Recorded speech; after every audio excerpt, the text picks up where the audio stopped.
February 7th Planning and Zoning Commission meeting. I'd like to welcome everybody here today. Before we get going, I would like to let everybody know that SD 2203 and SD 2204 have both been withdrawn. SD 2203 is the Skyline and, yes sir, tabled. SD 2203, Skyline Village, and SD 2204, the Gables on Lawrence, have both been tabled till further notice. So if you're here for those projects, they will not be heard today. Point of order, Mr. Chairman. Has there been a vote to table those by the Planning Commission? There is not. All right. Who tabled these? You can talk to our attorney after the meeting. We were told they're tabled by staff, so. Well, there's a procedure within your rules and regulations for tabling is one option. There has to be a motion, second, discussion, and a vote before an item is tabled. If our attorney directs us that way, then we'll do that. I appreciate that, Mark. All right, first item on the agenda is the minutes from the January 3rd meeting. Commissioners, y'all have had those in the packet. Are there any changes that need to be made? If not, I will accept a motion. Make a motion to accept the minutes. I've got a motion to accept the minutes. Do I have a second? Second. Any further discussion? All in favor say aye. Aye. Any opposed say nay. I abstain. And I've got one abstention. She was not here. All right. First item, first application on today is IR 2201. Hunter? Yes, sir, and thank you. Usually informal reviews are presented by the applicant, and I will let that happen. I want to give some procedural backgrounds on this one, and we do have the engineers for the project here to speak about it. So as just a formality, the informal reviews are not a full application. We haven't reviewed this project in depth. It's a lot of times presented just by an applicant that's presenting a general idea before they invest a lot of money in plans. In this case, there was some procedural things we kind of looked at. And I want to call you to your attention from 2017, a zoning request change. The cover page is on the screen, and you can see the area that was requested to be zoned. This is where the current green nursery is. And the parcels and the way that was described. I'm going to kind of go through some of these if we need to look back. And getting to this page, the colors represent the zoning. So the more reddish color is what is zone B2. The yellow is still R1. So when that ordinance came in, it was rezoned. The yellow was left as R1, B2 up front.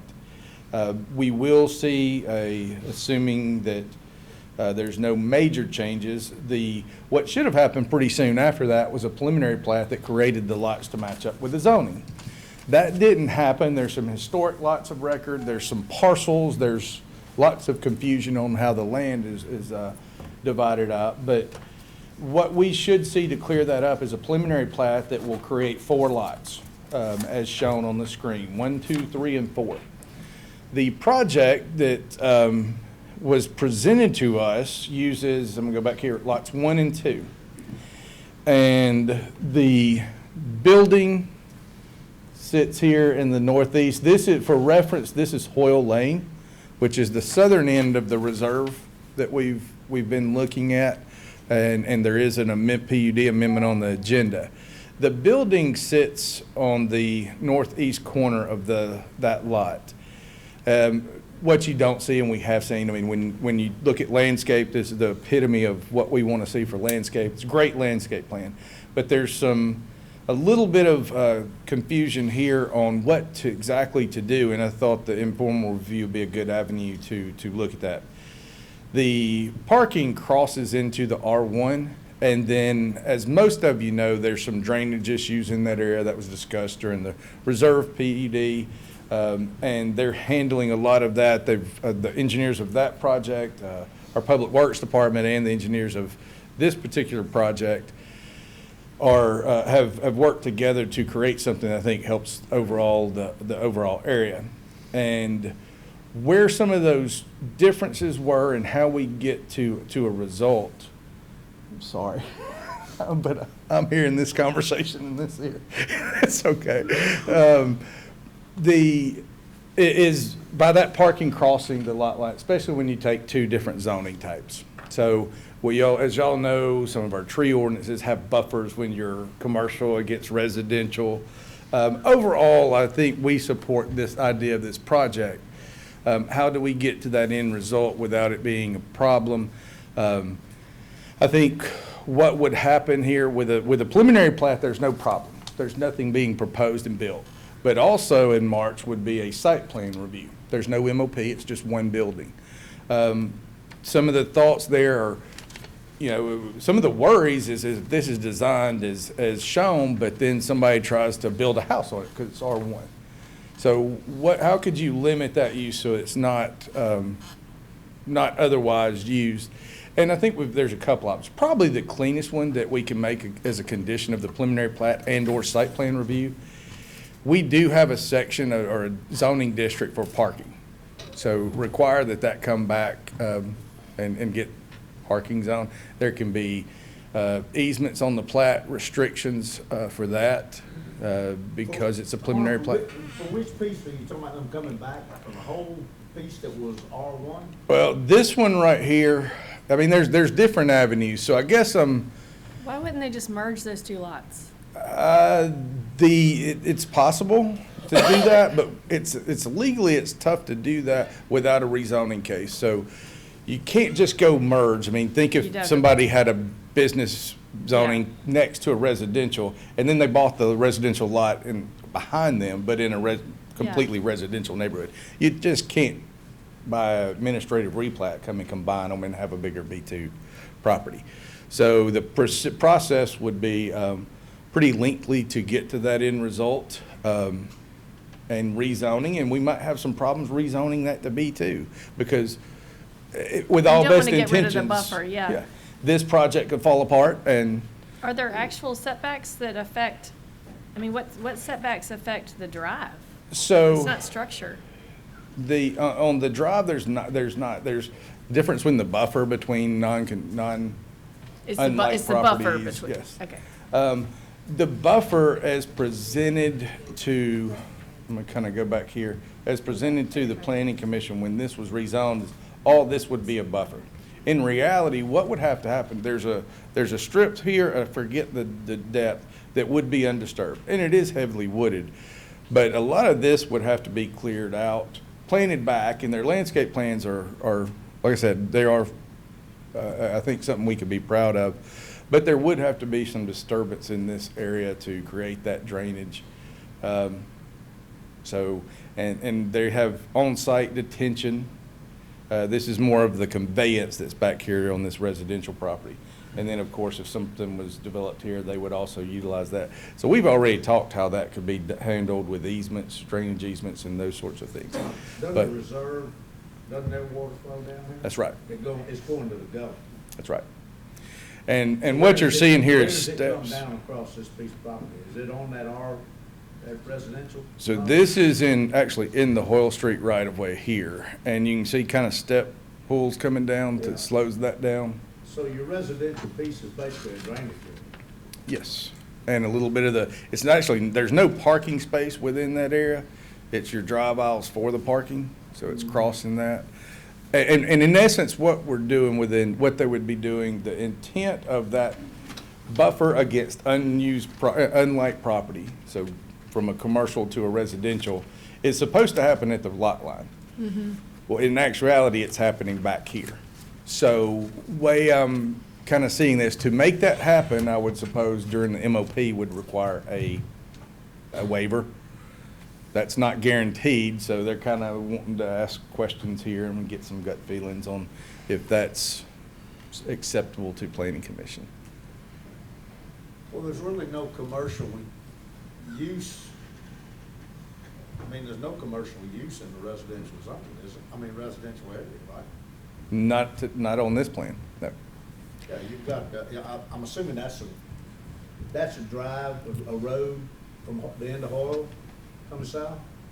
So, yes, so coming into Hoyle and then down, and that would stub, Okay, so that if anything was ever developed here, that could connect. all right, and then up in the, where the lot line is between, yeah, right, the lot line between the commercial and the residential, Mm-hmm, right there. mm-hmm.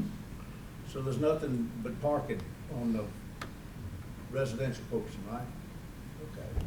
Well, I mean, I understand, it just seems so much cleaner just to make them both B2, and I realize that gets B2 closer to homes. Mm-hmm. But if it's dedicated area for stormwater that's required to meet our ordinances, you can't build there. No, think about it this way. If we just blanketed B2 everything, and because of that delay, sorry. And then you still have the buffer where we're putting the buffer anyway, in between the, Well, you know.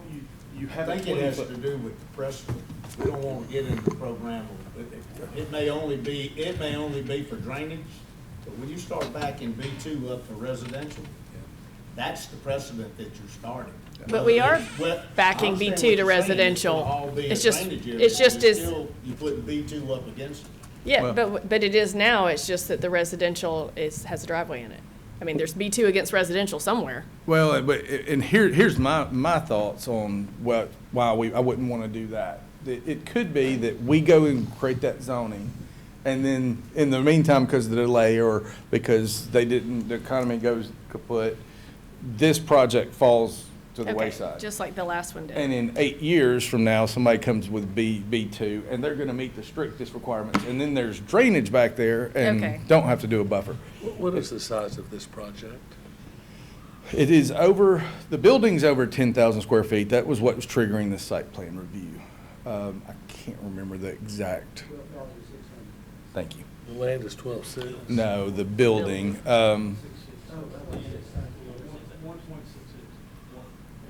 is that both the 1 and 2? Why? I don't remember. Why did we split the zoning on these? That was the way it was proposed to us, the application. And I wasn't here, but looking back at the original application, that's why it was proposed. And there was a conversation, at least in the presentation to the Planning Commission, I believe, Council, about the vision of how to use that. And, look, the residential will always be here as kind of the buffer against commercial, so, that helps the people to the west. So you've got a way to resolve that issue. With the waiver. Y'all comfortable with a waiver? It's my quest. I can't ask you if you'll approve a waiver. That's right. Are you comfortable with Considering the way. considering a waiver, or do you see any major heartburn with a waiver? Or any other precedents the waiver would set? That's right. I'm sorry, this is not an MOP. Are you comfortable with the concept? Because this is not an MOP, it's site plan review, which doesn't have the waiver of the subdivision regulations. So condition of approval. And then we can, if you're comfortable with that, that gives us some guidance on how we can write the restrictions within the plat itself. And the only problem that we've got is that sliver of residential that they want to use for parking. Okay. Is that right? Well, there's the buffer issue, and then that parking, it was a standalone. If you read our zoning ordinance completely, as strictly as you can, and there's on our zoning map, the little black dots around town, we do have just a strictly parking, zoning ordinance. Yeah, but that seems worse if, in talking about precedent, if another project came up and wanted to turn that into all of a parking lot instead of green space and drainage and. Mm-hmm. Right. We would be able to do that as a condition, and I think the best guidance here is if nobody really sees a problem with this, the restrictions we put on the plat in the preliminary process of shared drainage, the buffer, those sort of things, is going to be what holds it accountable regardless of the zoning. Thank you. Do y'all have any questions from applicants? You want to, did y'all want to? Come on up. I'm Gary Coles, 12593 County Road 1, Chairman Turner, Planning Commission. Thank y'all for the opportunity to discuss this project in an informal review. Richard Inge with Inge and Associates, one of the developers, he's here, and we'd just like to answer any questions you might have. I think to kind of clear up some of what Hunter was saying, and he did it very well, that residential piece will be an easement in perpetuity. Nothing will ever be built there. It will always be a drainage easement. It will support all of the development to the north. It will support runoff that comes off of the highway. It'll tie into the existing drainage easement that was condemned, I believe, and is part of AlDOT that comes in from the south, kind of south to southeast to northwest that you see there, that piece in the bottom. You're going to end up with a 75-foot buffer between the residences on the west side. 10 foot of that will be natural vegetation that's there today. The rest will be planted. WAS Design has done an excellent landscape plan. It will provide, I can list all the trees out for you. There's a lot of trees that y'all don't need to hear about. Basically, this is going to clean this piece of property up so that that drainage easement can be used to slow down the water that's been eroding that gully for years and years. And I believe the start of that erosion was created by AlDOT. I hope nobody from AlDOT's here. I don't want to offend anybody. But that runoff that came from the highway when that was 5-laned, and then obviously Fairhope took the middle lane out and made it green again. But that runoff created a significant problem to the west. One of the things you might see there is an island that's on the property line of the parking area. The parking area will all be constructed with pervious concrete. So we're going to allow some infiltration rather than all of it running off. But there's an incredible live oak tree that we have designed around in that back area of the parking lot. There are 6, I believe, total live oak trees that will be saved and incorporated in the landscape plan. We've moved this building around and the parking around and the drive around to allow those trees to remain on site. We're not just going to cut all the trees that are there. There's some beautiful live oak trees. But I think the buffer meets the intent of the zoning ordinances. The drainage that's going to assist the reserve to the north and everybody downstream by slowing that water down and creating a little bit of retention. I think it's a real good project for the area and the city. Any heartburn, commissioners? We good? Thank y'all again. Thank you very, very much. All right, next item on the agenda, SR 2201. Oh, there's the landscape plan.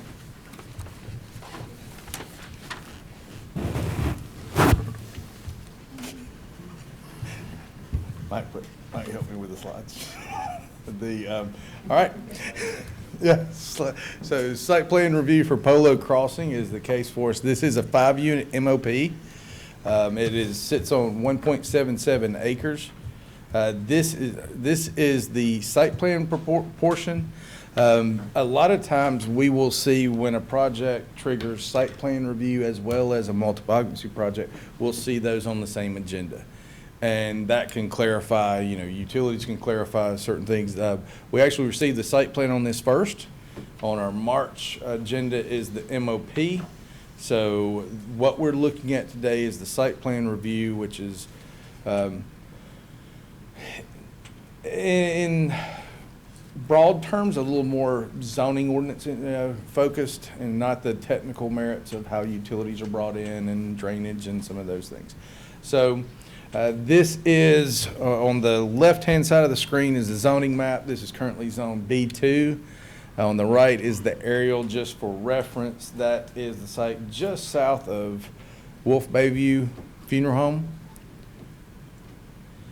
The site plan is what's been proposed on the screen, where we have 5 commercial units.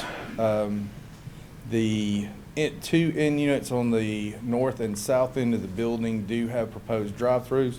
It's labeled, so the north side is proposed as a chicken salad chick. South side is coffee.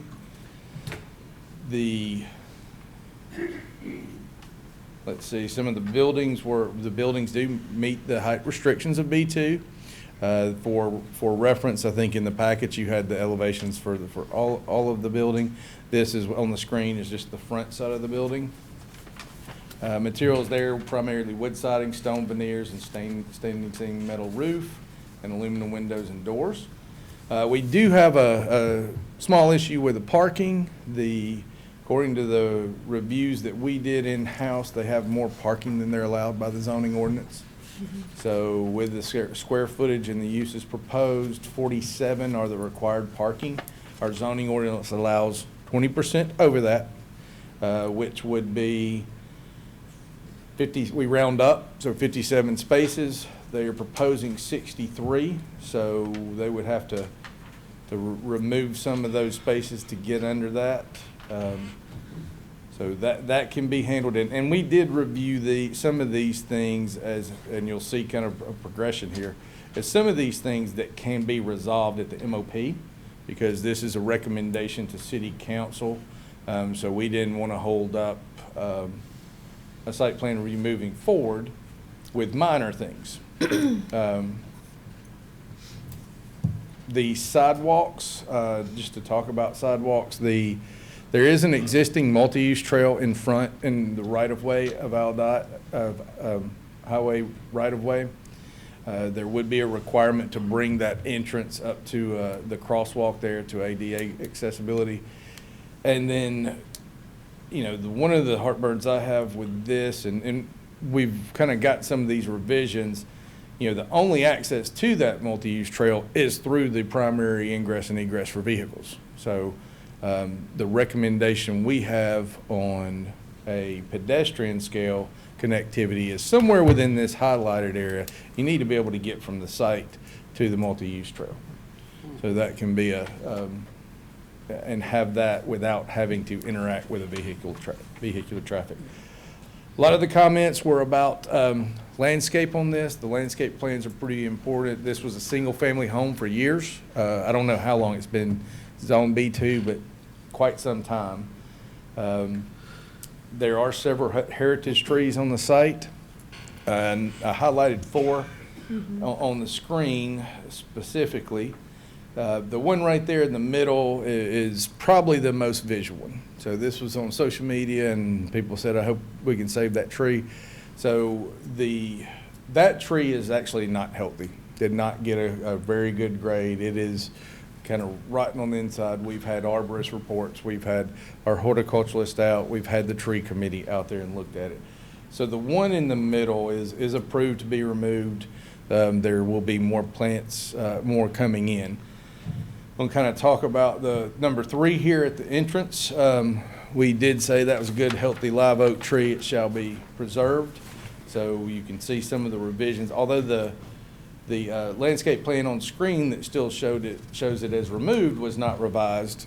Another landscape plan did provide it more area, took out a parking, and provided more area for that to be saved, as well as the one here on the screen. This one was the one in question. I think you're in the staff report that you received from me.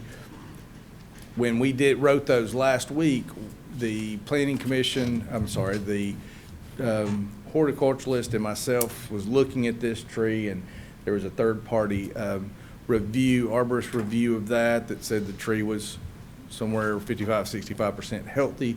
If left alone, that tree could last another 30 years or more. But with pavement right at its roots, it's going to deteriorate even faster and might be a liability. So we decided to send that to the tree committee, which has landscape architects, forestry folks, and when we wrote it, just our procedures, thinking that's going to take us some time to coordinate. Well, I got to give a hand to Jamie Rollins, our horticulturist. He was able to get with some of the members, I believe, Thursday or Friday, and they went out on the site. And they have made the stance that that tree's worth saving. So there would have to be some revisions to the plans as presented. That's going to come up when we get down to the end. So this was the proposed landscape plan. And I will say there were some good, Jamie had some concerns with this tree as close as it is to the curb. There was some impervious paving there to give it some, give that tree a little more room to grow, root protection. There's some buffer zone requirements. This is similar to the conversation we just had. When you have business next to residential, there are some buffer zones. So there was enough trees they saved to mitigate perimeter tree plantings. That does not mitigate the buffer zone requirement. And they have multiple options within the tree ordinance to accomplish that. There's a fence on both sides of the highlighted property. They can do a double row of evergreen shrubs. They can do 4 foot. There's options within the tree ordinance. They can do a 20-foot strip. So that will have to be accomplished and presented to the staff. Portions of the required right-of-way. So this line right here is the property line. This is in the right-of-way. They might can work with right-of-way AlDOT to plant something in the right-of-way, but the required landscape that has to be present, to meet the tree ordinance, all has to be on private property. So that's going to have to be revised. And this was the way the staff report was written. The removal of the heritage trees shall be reviewed by members of the tree committee. Revised plans shall reflect their recommendations. Landscape plans shall be revised to include preserved trees, altered parking areas to meet the parking requirements, and required landscaping buffers pursuant to the tree ordinance prior to submitting a building permit application. Incompatible land use buffers shall remain natural, with the exception of that buffer plants may be installed where a visual buffer does not exist. This is a kind of procedural thing. It's hard to measure from the Baldwin County Highway construction setback, but that should be on the site plan. For reference, it might be inside the 20-foot buffer, but that will be required. The number of parking spaces shall be reduced to meet the requirements of the zoning ordinance. Add a pedestrian connection to the mixed-use trail that does not utilize the vehicular egress, and consider adding bicycle parking. Required landscape shall not be placed in the right-of-way was the last one. Now, I highlighted this first step because when we wrote this, it was these are things that we thought by the time they get the MOP and certainly to Planning Commission, this can be accomplished. I don't know how they're going to accomplish saving this tree that sits right here. It's going to change the site plan a lot. I don't see how we can approve a site plan that's going to change a lot. I think so. I mean, there's and we haven't had a chance because this just happened on Friday, so Yeah. the engineer and architect are just hearing about this tonight. Oh. So, there's a simple solution. Removing one of the units and shrinking the building might provide more room. There's redesigns. There's all kind of things. But I do think, and that's why I kind of just for the options available to the Planning Commission, to approve the site plan, approve it with conditions, deny it, or continue it to another meeting. I think that's the appropriate course of action. And I do, think I'm always sensitive to delays, but I do think that's the appropriate course of action. It'll be on the same agenda as the MOP. Give them time to make some of those changes and get it back in front of us. We're waiting for the MOP, it makes sense anyway. Because I also think if the change of the parking spaces, Yeah. I mean, it could just be X through and then, what have you accomplished? You've got, X number of few parking spaces, but the same amount of impervious surface out there. Yeah. Well, and if you look at it, I mean, I know, we allow an overage, but there's 16 more parking spaces than are technically required. 16 then, if you don't count the 20% overage. Right. Then there's 16 more than are required. So that's a lot. That's a lot of wiggle room to redesign, not just X amount. Right. And so I fully agree, we should table it and hope that, and would encourage them to do a thoughtful redesign, and like really, it's gonna take some creative planning. We don't wanna see a little donut around the tree. And I don't think, and I will say, you know, because we did have that conversation about splitting those drive lanes, and I don't think that gives under the tree ordinance and that tree enough room to breathe, if you will. So- Your example would be to go down, where is that, not where Bishop, what's the road on the other side of Fairhope Avenue from Bishop? Troyer Booth, yeah, Booth, Troyer Booth. Booth. You know where that Right. road splits around those trees? Yeah. If you look at those, a couple of those live oaks, Mm-hmm. they're showing signs now of just what that asphalt would do to them. My concern about the trees is about the trees, but with that many extra parking places, you've got to get out, we had this discussion United this morning, you gotta get out around the drip line of those big trees, and that's a lot of space. But the one at the corner that you just showed, you know, you've got three parking places, 4 parking places right here on the right-hand side of that tree. You just eliminate those and really do a good job of protecting, as long as you protect it during the construction phase, not just at the end, during the construction phase. You've got a good opportunity to do something to that tree. Now, what you do with the one in the middle of the building. Yeah. But you said the 55-inch one is the one that's rotting on the inside? That's the one we're speaking of. That's, the 52-inch one was the one right in the middle of the building that was not in good shape. So everyone has, The 55-inch one is in good shape? the 55-inch one, it was the one that was worth saving. The 52 right here in the middle, that is the most visual when you drive down the road. Yes. It looks good from the front, but on the back, it's kind of hollow. And That's a 55-inch live oak. Now, you can have all the water oaks that you want. They're not worth killing down here.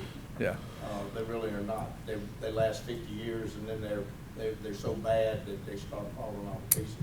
Live oak's a different program. Yeah. Fastest growing oak tree we've got anyway. So, so what's the deal with 55-inch? that's the one that, so this one down here that's shown in the drive aisle, there's 3 drive aisles here. That's the one, and property line is here, just for reference. That's the one that both horticulturalists, myself, and the arborist report was actually the applicant submitted. And it does say, you know, if you put a drive aisle right there, it's probably not gonna do well. It's So, probably gonna die. yeah, so, What about if you went through, you've got the sick tree that you've got to remove, what if you make that your drive-through through the center, cut it around, and then you have some outdoor seating spaces or some kind of coffee outdoor spaces over there next to your south side tree where you're not harming it and you don't have the traffic over there? You know, I mean, Yeah. that splits up the building, but you've already got a tree that's going, your traffic comes straight in instead of around the building. yeah. And that's where it's, I mean, you sit down and look at how you move these pieces around, and we can all debate on what those are, but, you know, I'd rather just say, here's what's gotta happen, and let them come up with something creative. But the applicants are here, if y'all have any, architect and engineer are here, if y'all have any questions from them, and certainly give them a chance to. If you block off anything in the back by that 35-inch live oak, Mhm. you've just eliminated your ability to have parking back to all the way to the east. So, I mean, that whole thing would have to be redesigned. They could flip the detention down to the, What? I mean, we don't need to redesign it for them, we just need to tell them what we're looking for, but. And the tension flows that way naturally, so, and there is a little bit of I don't know where we're standing, like I said, the technical merits of the MOP is where we're really getting tension, but we did make some notes, and they are aware. Depending on how the tension works out, I think the last I heard, they will be attaching to some, to drainage culverts and not have to do a deep retention pond or detention pond. Because if they have to do that, then tree ordinance also requires a fence and screening, and so if it's not as deep and less than a 3-to-1 slope, they can do more attractive landscape back there. So that'll get a chance to get those answers as well. believe. Hey, Hunter, can we turn the heater down back here some? I think we get kinda Yeah, we're hot. hot. Anybody back there, Joe? Thank you. It's like my grandma's All right. house. And there's not a thermostat, so it's off and on. Yeah. There's an off and on switch. That's So exactly. off or air on. We'll be snoring here in a few minutes. Okay. Yeah. It is hot. All right. It is. Would anybody on behalf of the applicant like to speak to this item?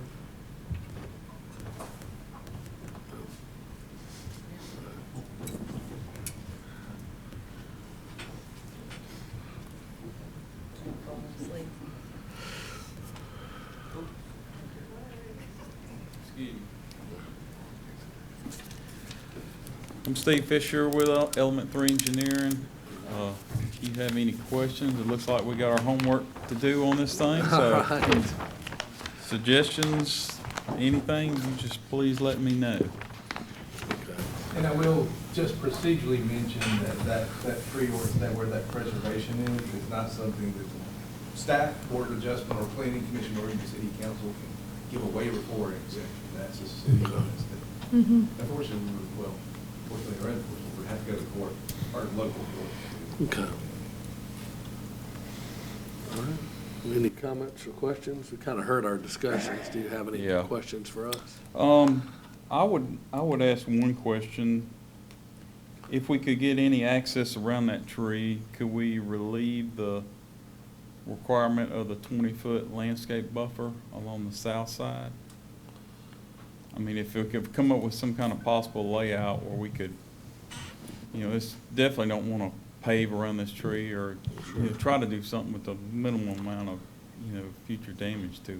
Well, and the best, if you can avoid encircling it, if you can connect it to the landscape buffer and, the more you could leave half of it undisturbed or, Okay. the better the chance for survival than when you go all the way around it, even if you stay way out. It's Right. What's the doing- diameter of the crown on that tree, do you know, roughly, ballpark? No, I do not. Hey, No, sir, I do not. But it's a It's 55 55, inch it's- diameter, not circumference. Right, Diameter. yes, sir. I've seen it. It's huge. It's be substantial. Yes, sir. The question would be whether you can do enough. Right. And I guess you would have to take the drip line into consideration on that. I'm 42 minutes Okay. late. is that something that we have any, that's residential on the south, isn't it? It is, in the zoning ordinance to preserve trees, staff has an allowance of 7 feet to move setbacks within 7 feet. That's not really a setback there, it's more of a buffer, but I Yeah. think it could be applied, but I don't know how that helps. That's kind of what I was looking at, is If you're I'm not sure how it wanting helps to- either. To not dip down and create I mean, encapsulate the tree with paving, I don't know how that would help. Yeah. And the Board of Adjustment could also look at variances if that was. if it helped on the, the west side to get one more parking space there, if it wasn't universal across that whole property line, but you were able to squeeze nowhere near the tree, you were able to squeeze another parking space in Okay. because you got a little closer to the property line. In my mind, anyway, that's something that would be worth considering, but not anywhere near the tree. I mean, that's why we're wondering how it would help, but I could see on the Yeah. east and And the west. north side, potentially moving up Well, there, good point. The setbacks Maybe there. slide the whole thing to the north, we're gonna lose some parking spaces. If you could still do, the parking there or even the paving, you still have, I think, a landscape strip. I got around the questions. perimeter. Where Parking, can I but that jump can in be that trussed, question? and I think you could squeeze Okay. some room into the north. Well, I think going commercial to commercial, you probably got a little more Yeah. leeway. Yes. Sorry for being late, guys. I apologize for. But I being mean, if late. you look at how much space, I was just counting, that whole back parking lot is 16 spaces, or it's a little bit more. But I mean, that's how much extra, I mean, you may want the extra. I know that you're allowed to have a little bit more than that, but you got a little wiggle room. Yeah, I mean, that's, it's not my purse strings, so I'm, one unit could reduce, removing one of the interior units could reduce the building and the parking required Yeah. and need. Just, There's, and I don't want to say that's Financial. the only option, I don't want Right. to insinuate that. But just to kind of, when we start looking at all the options, there's, can you get longer instead of fatter, can you go this way and go that way and have bigger units or something? All right. Go get fancy with When it. is our next? We don't design it, we're just Yeah, coming up with right. ideas, Well, so we can. I We'll was either- brainstorm. brainstorm. When is our Ideas. next meeting? March 7th. March 7th. So do we have the ability to, You can table, you can recommend okay, to the council to approve or approve with conditions Which or part? deny. okay. Do I have a motion? Oh, do we have a public hearing? No public This hearing is on not a site plan public reviews. hearing. Huh? No. Okay, Yeah, so I have a couple questions, if I may. I know I came in a little bit late. I was looking at this earlier today, and I was concerned as far as, one, I guess you guys are talking about the egress and ingress. Is that correct? Is that what we're speaking of now? We're just talking about the trees. The trees, okay, the tree was a big deal, but the next thing is, this was supposed to be a drive-through, correct? All right, and I saw something that was possibly some type of TIS, and I don't know how far you all have gotten with that TIS and how many variables you put in there and who's doing your TIS as far as the traffic flow there. And I think that's gonna be really, really important where we're locating this. So and kind of catch you up, we typically do see a project like this that has site plan review and a multiple occupancy. We see those on the same agenda. This is just the site plan. The MOP will follow up in March. Okay. And it has the full traffic study and TIS if required. They look at a generation, if it meets it, in the TIS, and I believe that is the case. We did get that. We haven't moved to March. Yes. So we haven't had a chance to review that for March's agenda yet, but. Yeah. I thought when I was reading, the reason I bring it up, there was some question from the literature, from what I was reading, whether we thought we needed one or not. And my thing is, I think we do need one, being that it will be when I read the literature, there was questions whether we needed one or not. And just concerned that that shouldn't be a question. That should be something that we should definitely do, whether ALDOT is involved or not. Okay. Yeah, we had that done, so. Very good. I can send it. Thank you. All right. Sure. Yes. Okay, I'll make a motion for, you're on SR 2201 to table. Second? I've got a motion and a second. Any further discussion? All in favor say aye. Aye. Any opposed say nay. All right, motion will be tabled till the next meeting. Next item on the agenda is. Thank you. Thank y'all. Is UR 2203, a utility review for AT&T. All right. So this is a standard utility review. It's 15,000, almost 16,000 linear feet of directional bore fiber cable and almost 11,000 of overlash fiber cable. So that's going into the existing while we don't allow the new overhead. This is the overlashing. It's tied to the existing. These are the same things we've seen. You've seen many of these utility reviews. Just the vicinity map is on the screen here, and the locations that there will be are being proposed. And then we have our standard recommendations. Nothing's changed on this from the previous utility reviews. I will not bore everyone with reading this again unless you have questions. I'm not going to belabor the point, but I do have a couple questions. Sure. And it's just especially, thinking about the trees and then going in this old part of town, and I know we recommend directional boring. Have we had, who's the watchdog? Or is there, there's always a difference between what's on the plan and then the people who show up to do the work. And when it comes to trees, that sometimes that's a problem. Have we had good success with the directional boring, or have there? So, yes, the directional boring hasn't been so much a problem. There have been, well, let me back up. In regards to trees, Yeah. that hasn't been the problem. We have over I can't remember the last total, but there's almost 75 miles of new fiber approved from multiple companies. I think some of the first ones that were approved went out, and, you know, within the first week, there was gas mains hit, there was other fiber hit, there was sewer and water, and that was a challenge. A lot of that wasn't the boring, but some of it was. We do have a right-of-way, so the follow-up to this is 115211. This doesn't mean they go start digging. They have to provide, pull a right-of-way permit through our building department, and our right-of-way inspector is reviewing a lot of those things. It can be a challenge, because and really that's what we're trying to accomplish here, is to memorialize the conditions and what we want to see from these companies, so that when it gets to him, there's no conflict of what's expected. So, and some of those things have been limiting the number of crews in town working at one point in time, because there's been some that said, we want to bring 10 crews and get it done in, I'm exaggerating, a week. But more than we can we couldn't facilitate inspect, that. yeah. Could we give one of them the project on Church Street possibly? Oh, no comment. So that is some of the things that's been looked at. You know, obviously, the more types of projects like this, the more strain it puts on our one singular right-of-way inspector. So, but you like laying the groundwork, right?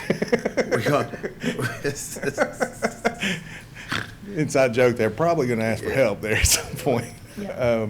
So this is, you know, we're looking at this and seeing if there's anything. What we're charged with in this one is there any big problems within this area of work? We know there's going to be the minutiae when you start moving down streets and things like that, and that's what's day to day. He's out there working with all those. Okay, utility I just wanted providers. to understand, especially going in, you know, old parts of town with a whole lot of mature trees, and just that somebody's checking. So to sum that up, we have a right-of-way inspector that oversees and kind of is One. watching Yeah. over this Yes. work. Yeah. He's meeting with all of them before they start work. And so this is AT&T. We've read them, they have to come to our DRC meetings. We've read them the riot act. They kind of know what expectations are. You know, where we really, you know, when you see some new comments and us talk about it, a lot of times it's when new companies coming in with maybe some different technology. So you might see me actually not just skip over this page and say, hey, there's a new one here that we'll bring up. Certainly as fiber, at some point it's going to happen, it starts coming downtown, new fiber, that's going to present its own challenges. So, but yes, and then some of those historic right-of-ways are small, and there's trees, and there's tons of utilities that have been there for a long time. All right, do we have anybody here on behalf of AT&T? All right. Commissioners, any questions? If not, I'll accept a motion. Motion, Mr. Chairman. Case UR 2203, Fells Avenue, AT&T fiber installation move to be approved subject to staff recommendations. Do I have a second? Second. All right, I've got a motion and a second. Al, you can choose your second. To approve the staff recommendations. Any further discussion? All right, all in favor say aye. Aye. Any opposed say nay. All right, motion passes unanimously. Next, the next item on the agenda is ZC 2202. This is a PUD amendment request. This is zoning, so just for FYI, for anybody in the audience, in this case, our motion will be to make a recommendation to the city council, because this is in fact a ordinance, and we don't have the authority to approve or not approve ordinances. We simply make recommendations to the city council. So in this case, we will make a recommendation to the city council. Hunter? Thank you. So this is the same applicant as the original PUD, ordinance 1703. Same size lot, nothing's changing the size, shape of the lot. This is all internal. In general, the large building is staying the same. What's being proposed as a amendment is the duplex, or cottages, duplex, townhomes, whatever, or you call them on the side, the patio homes, and that's a more efficient layout of the amenities. The stormwater management area was refined into ponds, and then there's a proposed office site adjacent to Hoyle. No new units were created. As y'all recall, there was a follow-up MOP for this. So other than that one office site, no new units are created. We'll talk a little bit about the procedure there, but in general, MOP has a very similar process to preliminary and final plat. So if this is approved, we can clear that up because there will probably be some easements that need to be recorded in that final review of the MOP. And we can clean that up then, was the thought we have. If y'all have any other opinions, we can certainly discuss those. So everybody knows the site. This is at the corner of Valanta and Greeno Road. Doesn't look like that now. No, sir, it doesn't. The proposed layout of the patio homes reduces the roads and internal surfaces. There was a pickleball court added as well as a dog park. And we believe that the ponds are more attractive, especially as viewed from Greeno Road. And ignore this last that sentence, the landscaping within the 20-foot landscape buffer, including trees, is not shown on the plan. It is. I got to give some accommodations there. With the green space plan, you'll see they didn't include the 20-foot. So instead of trying to squeeze every little piece, they actually went, a little conservative. So I will mention the trees in the understory. The trees are preserved along the western property line adjacent to Audubon Place. The understory and some of the invasive stuff and those sort of things were cleared out. And it opened up the folks that live on Audubon right to Greeno Road. So as you'll see in a condition on here, the developer's already working trade gen rights here, and Withers with Dominion Partners. So they are here to if you have questions about that, they're already working on some plantings there to put that buffer in. But I do believe we should make that a requirement within the PUD and that it be maintained throughout the life of the PUD. So just I'm gonna kind of flip back and forth here if y'all have questions. So this is the proposed PUD and as it existing.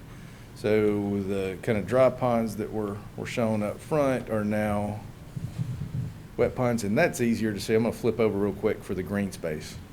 So that's more organic shape. It is a wet pond. From a use standpoint, the only significant change is there was a commercial pad, and we'll get to kind of the uses that are proposed within the PUD. But that's at the corner of on Greeno Road and Hoyle. This is just north of the project we just looked at with informal review. So that's the site plan, but for the most part, this building and parking and everything on the north side of the property stays the same. Green space, the existing site plan provided 26% green space with 25% being required. The proposed is actually increasing the green space, turning those into wet ponds was the biggest makeup of that. But I do want to mention that, again, not everything that can be included for green space is within this. So I appreciate that thought. Did their original PUD have an allowance for commercial space in it? It did not. So that is a new use within this PUD. So, and it's not, this is not proposed as a separate lot. It's all within the same ownership. It's creatively called a pad, but it's within the use of the PUD as a site plan is done. Okay. If there was ever any intent to subdivide that out, that would have to come back through another process as a lot of record. Okay. So, kind of going through green space, and this is the use there is convalescent, as proposed, convalescent or nursing home, medical office, clinic, professional office, or common open space. That's the only uses. So instead of being restrictive, they said explicitly what uses and define those uses. staff doesn't see any significant problem with the proposed uses. Do you not see a problem with there not being a square footage requirement? I think the square footage of the minimum or maximum of the building, I would think maximum. and that was so without it being a lot, you're relying on the setbacks of the overall portion. And there would be, you can barely see that on this, the dashed line. If it's larger than 10,000 square feet, it's going to trigger more reviews. It's gonna be an MOP. We can certainly add that as a condition of that approval. I think that would be appropriate if, Was there any literature like that in the original PUD besides the amended here? no, As far within as- the original PUD, we had every building laid out. That's what I thought. And thought I what saw- the site plan follows would make that. So this does bar some, it's unique not being a lot, because then there's some maximum lot coverages, things like that. So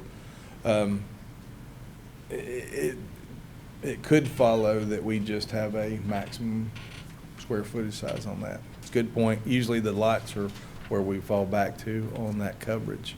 But in this sense, there's no proposed building, there's no idea explicitly stated at this time. It's just about the use, not about the building, unlike the original PUD. Right. Okay. I like that. Right. Yes. I mean, and Mike brings up a good point. With the setbacks, with the required green space, because what they've also self-imposed here is not knowing exactly what's being used, because the whole site has to have 25% green space. This site would as well. So of that area, you're limited by a 30-foot setback on two sides, as well as a 25% green space provided. And then whatever parking is required. Right. Okay. Right. All right.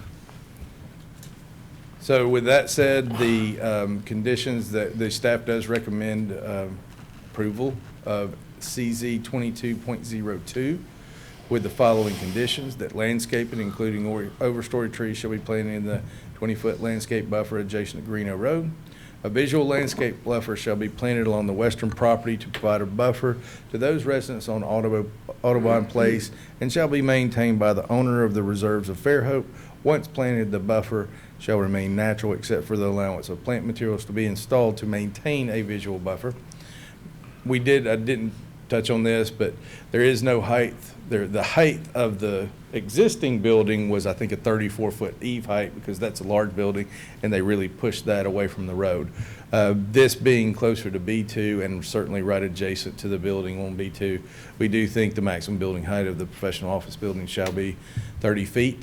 And then something we can kind of cover with what that looks like is a mandatory site plan review shall be required for the professional office building when and if developed. Okay. If you would like to add the maximum and see if there's any conversations from the developer or engineer on how they want to use that. Sure. They were both here. I got, don't go away, don't go away. Tried. In the original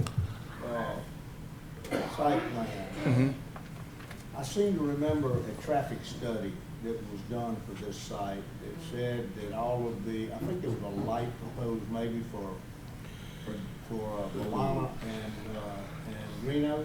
Is that right? Do you remember? There was, We talked about. forget the improvement that was done. The city has applied and Yes. didn't receive it this year, for an A-trip grant to install a traffic signal at that intersection. Let me tell you, because I use this intersection a bunch. It's terrible. We've got a real issue at this intersection, and now the issue is not just this, because you've got Bologna down here, but now you come out on Hart, right? Mhm. You've got to have another development just south of this on the same side of the road eventually, whatever it might be. Mhm. But at this intersection, now, now we're talking about Dyer, you've got a church down there that on Sunday morning is packed out into the highway, into the right way of Dyer. Southbound Dyer? Dyer. Dyer coming from, going yep, east, yep, yep, east yep. and west, okay? And then we've got, although we're not gonna hear it tonight, is for the second time, we've had in front of us on not Lawrence Road, on. Bishop and Dyer. Yeah. On Dyer and Bishop, that development, and there are major problems with all of the intersections there, but the traffic reports say there's no problem with any of these intersections. The problem with this intersection is you're on a 4-lane, and you have no middle lane, no median that you can get in without somebody knocking your head off. Yeah. There's no way to get across 2 lanes of traffic if you're trying to go with the other lane. In the case of coming from Dyer out into Greeno Road, if you want to go south, you're taking your life in your own hand. The problem is, every one of these traffic studies say, we don't have any problem with traffic. We just don't, none of these intersections have any problems whatsoever. And this morning, when I was talking to you at 7:30, and I was passing Lawrence Road on 48, for a mile to a mile and a half, which is what you can see from that intersection right there, east was bumper to bumper raining, lights on traffic coming west. And you telling me there's no problems, and that's off the subject in terms of this one. But they also said this one didn't have a problem. And it is a problem. Well, It is a problem, and Bishop Road in Gayfer is a death trap on a good day.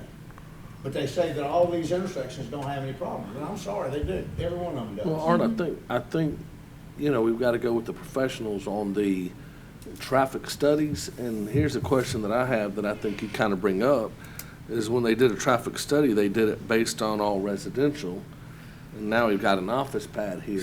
And is this going to be residential, or is it going to have, medical folks coming in for a rehab in and out medical offices? And I think we need to find out, And that, and what Well, kind of use they're Let looking me, at. let me kind of doing. touch on that, what staff was thinking at that point in time. There is a mandatory site plan review. During that site plan review, when there's a little more maturity on what that would be, is where we could ask for a revised traffic study. Yeah, but on the other hand, site plan reviews, we just have a certain amount of,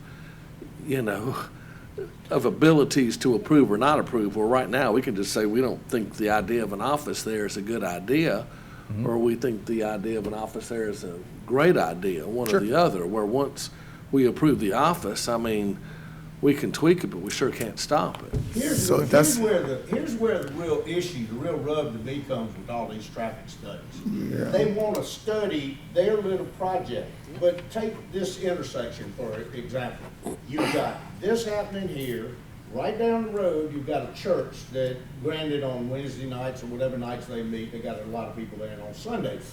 But then you've got a school, so there's a lot of cut through here on Dyer to go to. Yeah, we've talked about Middle this. school or whatever, on Fairhope. Bishop. But then, what you've got is, you've got them taking into consideration no up-and-coming projects that have even been talked about in terms of the Yeah. traffic studies. And yeah, it looks great, but what about the next guy that comes? Yeah. Now, all of a sudden, it's so overloaded, and the reality is, that intersection right there, by the time this one gets done, something just immediately south of it, and then the stuff down on Dyer and Bishop Road, the one that Yeah. was tabled tonight.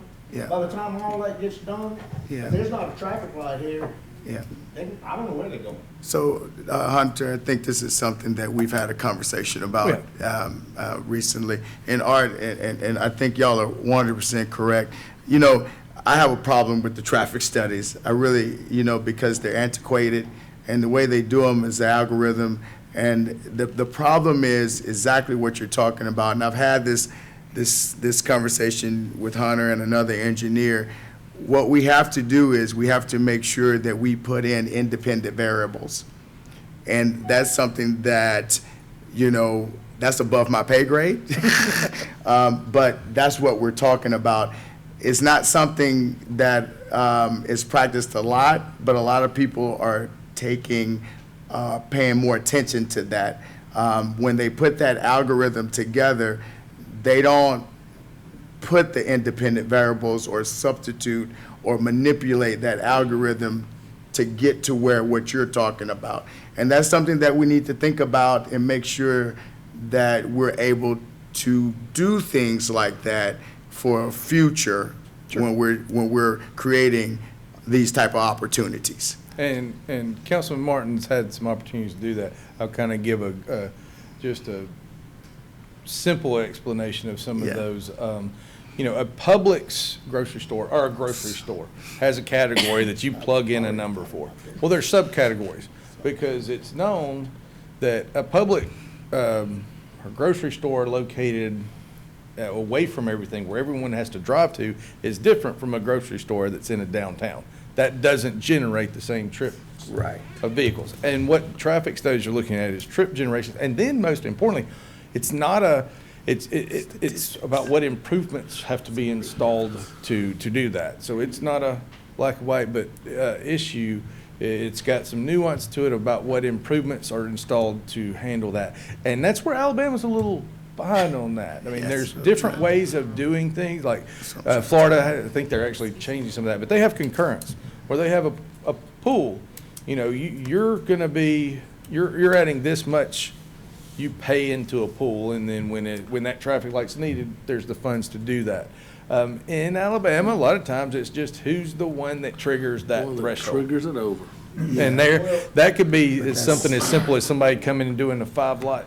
And if it doesn't trigger it over, due to the study, and you want a traffic signal, and you intuitively know it needs to be there because you drive by there all the time, if it's on a state road, AlDOT's probably not gonna let you put it there. That's anyway. right. They will And not then unless it's it the warrants it. problem. Well, AlDOT that's designed the Reno algorithm. Road. So, They did not provide for a median, a wide enough median that you can pull out of one side and be in the median while you let traffic clear on the other side. There is not one at this intersection. So without a traffic light, it's a death trap. Volanta, that left turn on Volanta going north, Yes. that's a scary one. I don't, Oh, I Yeah. can. Yeah. And we've- And this one's worse. well, do you know what I do when I go there? I Close drive, your eyes. no, I used to, and then I about got hit. no, I don't drive close by the eyes. chickens in the Frisbee golf, Yeah, on the backside of the aquatic, through the parking lot, and then make my turn out Yeah. there. Yeah, so, No, but- so now but- the but- question is, I like the idea about you putting the funds in the pot, but if, who pays for the traffic? So we don't have that mechanism to We do don't have that. that authority. And especially when you start getting. That's what I'm trying to When you start getting into city roads meeting, county roads meeting state roads, that's not an Right. option. And once again, that's where the communication and putting the cart before the horse and everybody getting to the table, I know it sounds cliche, but it has to happen. When we're doing these projects, you know, we tend to mill piece them together instead of people coming to the table that are all invested, you know.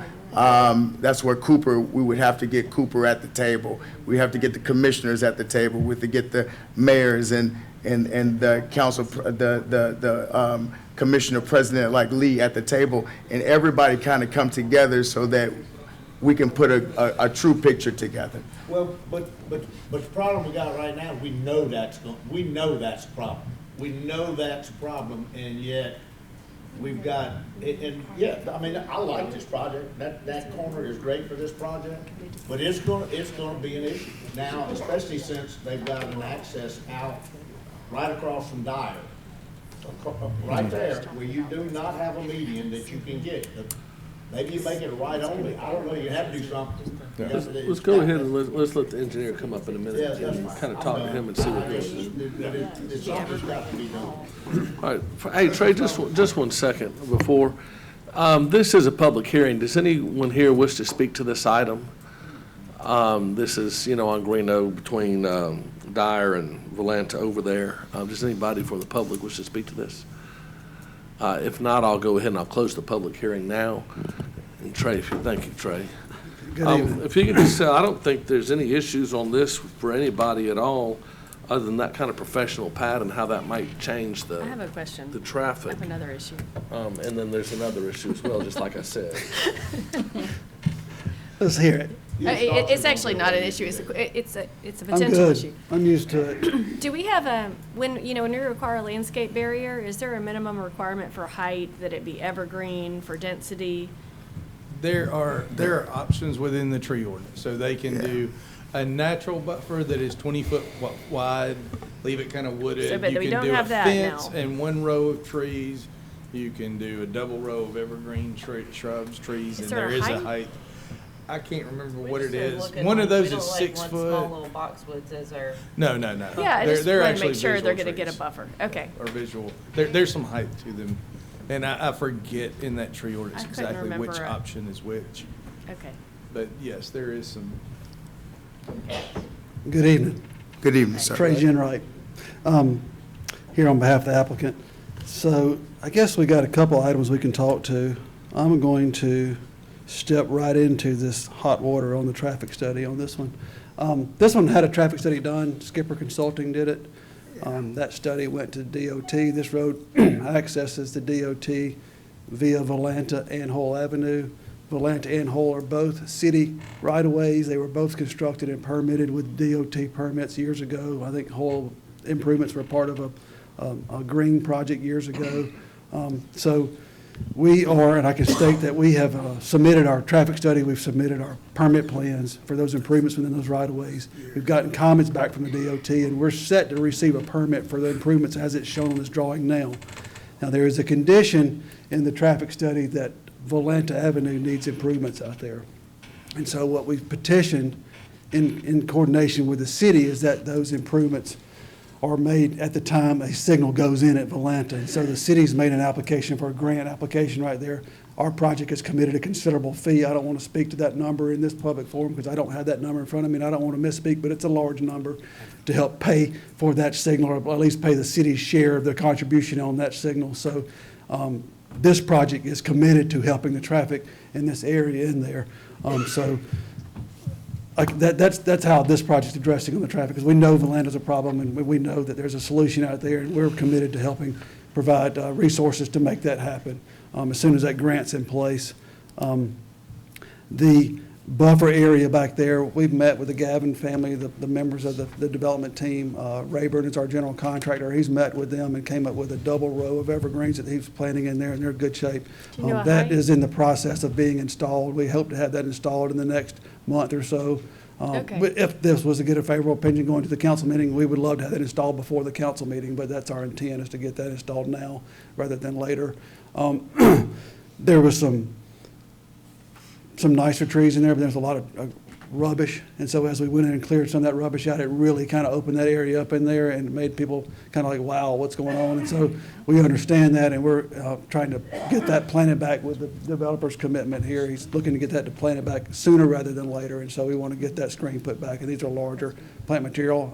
I don't know how tall they are, but they are. I can say that we have met with Mr. Gavin, and he's agreeable to what we're planting behind his house. His is the one that gets the most visual today. As far as the building size on the office pad, what we've shown there is almost an acre site. And if any other site plan that comes before you, the size of the building is really governed by your open space requirements you got to have, and then can you park it? And so what we're saying is that this out parcel has got to provide 25% open space. That's in the table that's before this. And we're saying that your parking requirements for that building have to meet your city's requirements like any other site plan that will come before you. And we're also saying, oh, yeah, by the way, it's got to come before the Planning Commission for site plan review. So we're looking at this as if it was any other project anywhere else in the city, how it would be handled, and that's how it would be handled. It wouldn't be governed by a max square footage on there. It's like, what can we put here to meet parking and to meet the 25% open space? And so that's how we're presenting it to you. If you want to add something to it, I'm here to listen to you. Why do y'all decide all of a sudden we want to do a building? I mean. Oh, on the corner right there? Do it the first time. Well, it's a good question. So we laid it out, and as we laid it out, the construction costs are high, and so we're like, how can we cluster these buildings, reduce impervious surface, and what does that look like? Well, when we started laying it out, we came up with a large green space that's sitting there vacant. So right now, we've added almost a half acre of open space to the site, excluding this corner. And so it leaves a spot there like, well, then that's a quite honestly, it could be an asset to the city as I see it. I mean, yeah, it's a commercial component, but at the same time, I mean, it's an employer for, if it's professional offices, it's going to be doctors more likely in there, and their staff, and their high-paying salaries, and things that bring into the city to help support the community. So we see that as an opportunity to reach out and go, hey, we think this would be a win-win for the city. And that's why. It's because when we laid it out, we came up with more space than we needed to. You know, I wanted to clarify, Hunter mentioned it, you know, these ponds are now wet. We think the wet pond's gonna look better, but the city code, there are 2 acres of surface, and that blue that's shown on that map is 2 acres, but we can only count 30% of that. And so the whole 2 acres doesn't make up the additional open space. It's a percentage of that, including only a small percentage of the wet ponds. We still had a half acre more than we had before, which we're still, you know, we're greatly exceeding your code, so we left with a spot there. Why not try to put a building there? So this would be some type of medical office building? Right. And Commissioners, the one thing that just, you know, B2 does not, a lot of our lots have maximum allowable coverage. B2 does not, so that was kind of what we were looking at in B1. They don't have a maximum lot coverage within the zoning law. So, Trey, if I may, Council President or Plan President, when we first got this and we were introduced, we were concerned about what we're talking about now, because when it was first presented, you remember we came and we said we're doing 1 and 2 and 3, and then it was 1, we were like, we don't know what it's gonna be. You know, we really didn't have a definition for it. So y'all came back and you defined them. And so now we're coming back and we're saying that we're redefining it again. And I just want to make sure, when we redefine this, are we sure what exactly are we redefining this area as in this PUD? Well, I believe, Hunter, there's a quote in our packet, but it's spelled out in your, exactly what the allowable uses would be. And that's all it can be. So that's how we're defining it. So it would be one of those spaces. You've got they could either be the part of a nursing home, it could be a medical office clinic, a professional office building, or a common open space. And those are the 4 uses.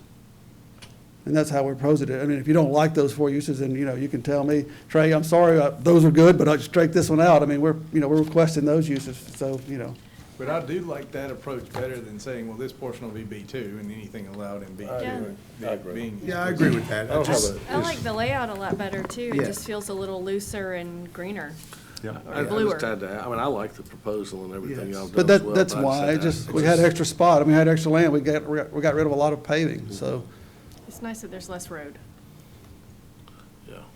All right, And any it other is questions? possible to front that building on their private drive as well. I mean, you could come off there instead of actually putting your frontage on Green Up. Well, we think the way the driveways will mirror with the project that you heard before earlier tonight on the south side, they're gonna kind of book in that driveway right there, and we think they'll complement each other, you know, Yeah. so. Thank you, Trey. Yes, sir, thank All y'all. right, Commissioners, any more questions? If not, I'll accept a motion or a recommendation. Yeah. See, Chris nodded at me. I move that we recommend to City Council that we approve the ZC 22.02, the amendment to the reserve at Fairhope PUD, be approved with staff recommendations. Do I have a second? Second. All right, you can choose. I've got a motion and a second to recommend approval based on staff recommendations. Any further discussion?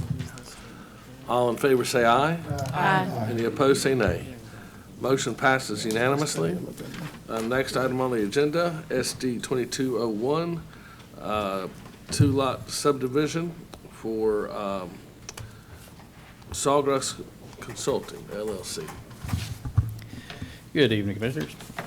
This is a 2-lot major subdivision, approximately 36 acres on the east side of Highway 181 across from the water subdivision.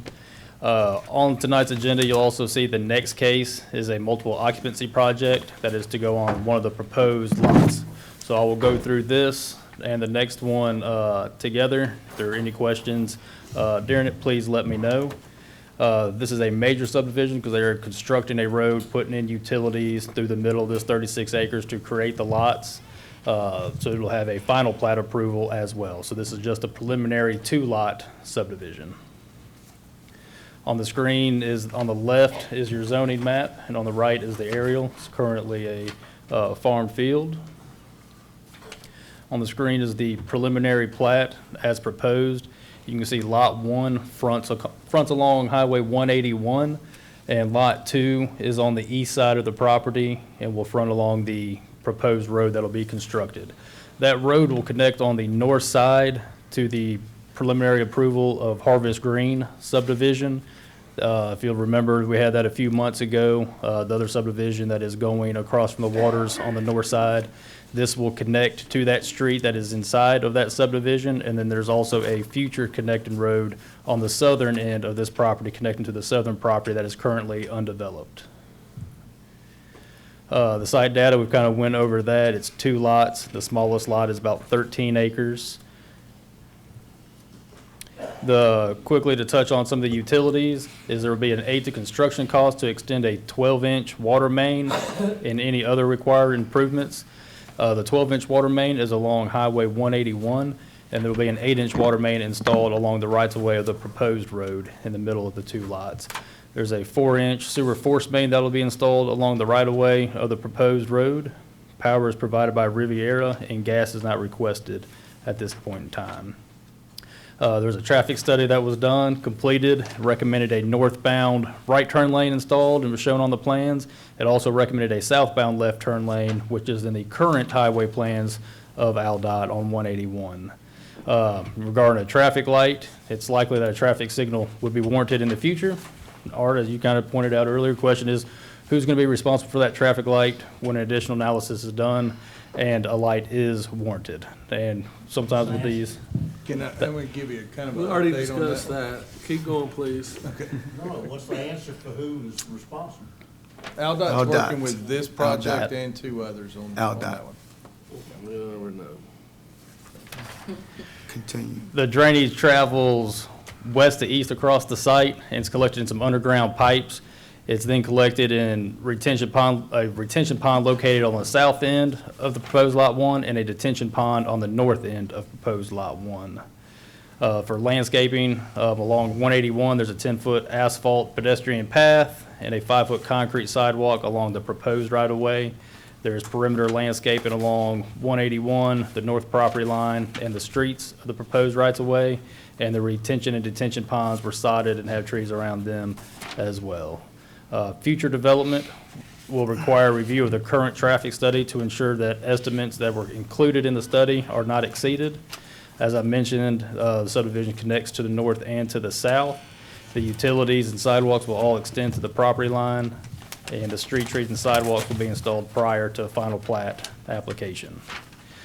Staff's recommendation for SD 22.01 is approval with the following conditions: that the traffic improvements recommended by the traffic study and/or AlDOT will be installed by the developer.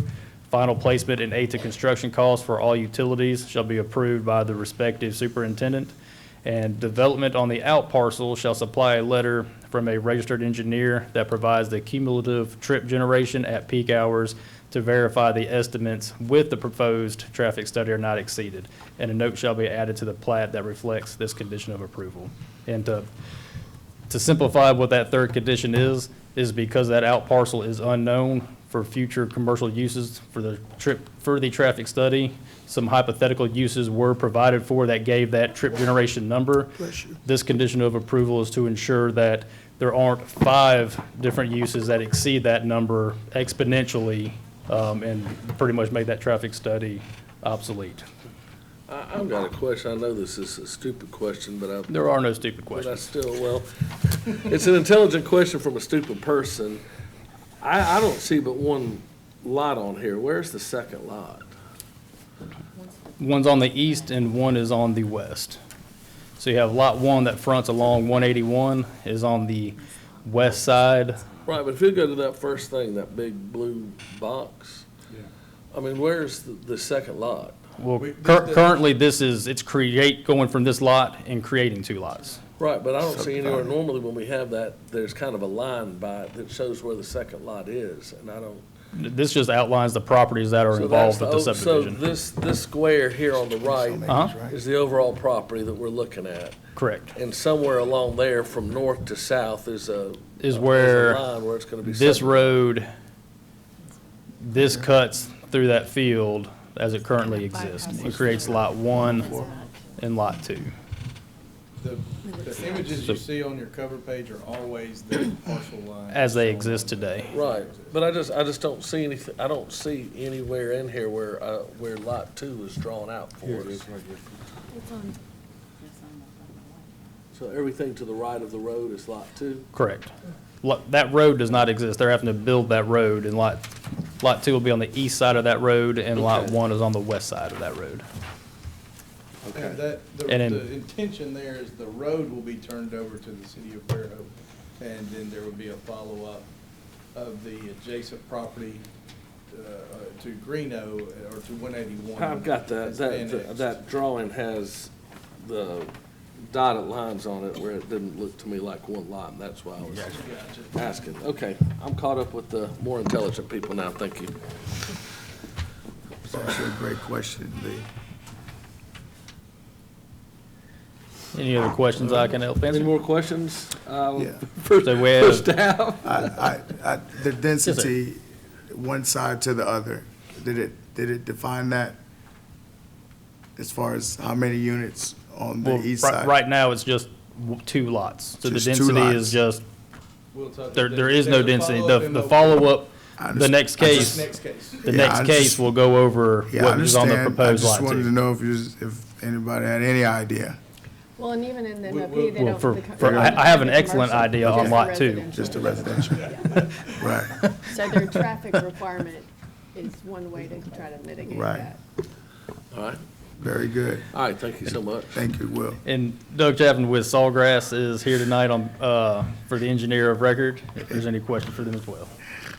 All right, I'll go ahead. Do you have anything to add now? If not, I'll open the public hearing first, and then you can come up afterwards, or do you have anything you want to add before the public hearing? It's up to you.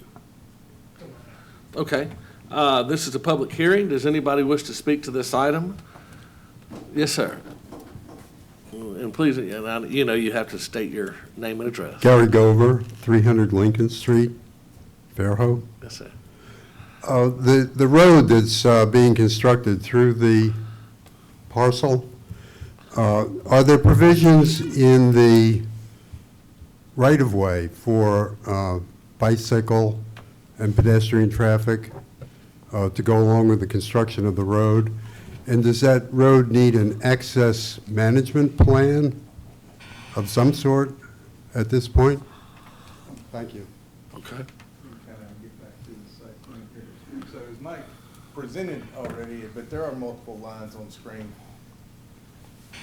There is sidewalks within the road being created, just like we see on every project. But in addition, to address some of the bicycle circulation, they are providing along Greeno Road, within private property, but within a public access easement, a 10-foot asphalt mixed-use trail. Cool, thank you. You said Greeno. I'm sorry, 181. I'm confused. All right. Yeah, Sorry. it's okay. Start blending together. All right. Does anybody else wish to speak to this item at this time? All right, if not, I'll close the public hearing. Is it connected?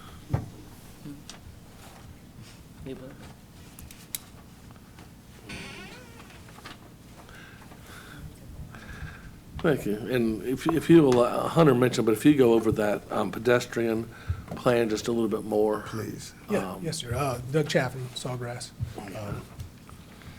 So, as Hunter said, we've got, we originally started along 181 with a concrete pathway, I think, and we all agreed that a 10-foot wide asphalt path along that section would provide a lot more room and a better pathway for that, so we've provided that. And the roadway, we're connecting to a residential subdivision to our north in Harvest Green. We matched their road section. It's basically the typical road section for Fairhope. We have sidewalks on both sides. We provided a pedestrian circulation plan as part of our plans that show crosswalks at every intersection, stop signs. We have a 3-way stop at the entrance to our, that you'll see, I guess, on the next, as we discuss the next project. But everything has crosswalks at the intersection, stop signs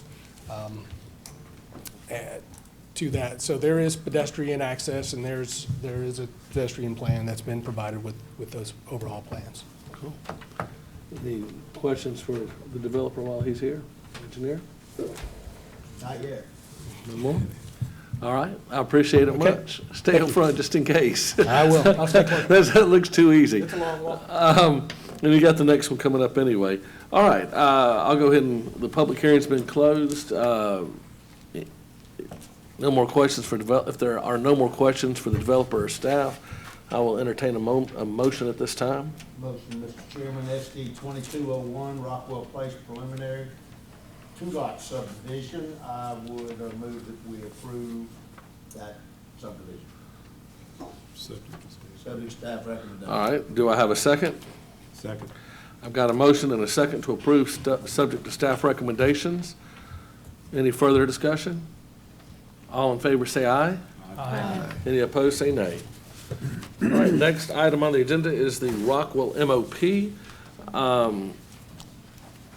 MOP, those are subdivisions, they stop with us, correct? This is Correct. not a recommendation, this is a decision that we make. So I always get the MOPs and the site plan reviews a little bit Mike, mixed. can I ask you a question first? Absolutely. The one that we heard last month, that joined this property to the north, right? Was it last Not- month, the month before? Been a few Not- months on that. We, Harvest Green? It's been there. Did been a did few they bring months those since into the there. city? the Harvest Green subdivision? Yeah. Yes. Yes, sir, that came in, that was a PUD, yes, sir. Okay, well, I'll ask that question. Go ahead. Okay. So this will look a little familiar. This is a 252-unit multiple occupancy project on approximately 20.9 acres. This will be on the proposed Lot 2 of the subdivision case we just looked at, concurrent applications. It's for preliminary MOP, and if approved, we'll have to come back for a final MOP approval as well. The property is unzoned in Baldwin County, but lies within the planning jurisdiction and is reviewed per our subdivision regulations. The same view on the screen. If the subdivision previously was approved, and once it is built and constructed, there will be two lots that are shown on the screen here. I wanted to point out that this case also sounds familiar because we did discuss it at our August Planning Commission in 2021. For reference, on the screen on the left-hand side is the layout you saw then, and on the right side is the current layout on the Lot 2 as proposed. The application in 2021 was tabled to come back for a redesign. The initial application took up the entire parcel with the units that had more of a lot and block style roads connecting to it with private roads. We allow an access drive to go through and remain private. In August, as the roads was more of a typical subdivision that would require roads to be dedicated to the city. They went back, revised their plans, and is what we're looking at today. So it's been a long journey. We've discussed this project with them several times, back and forth, and come up with what we have today. On the screen is a little larger image of the Lot 2. North arrow is now pointing to the right hand of your screen. The image rotated. Site data, as we went over, the density for this project is 12 units per acre.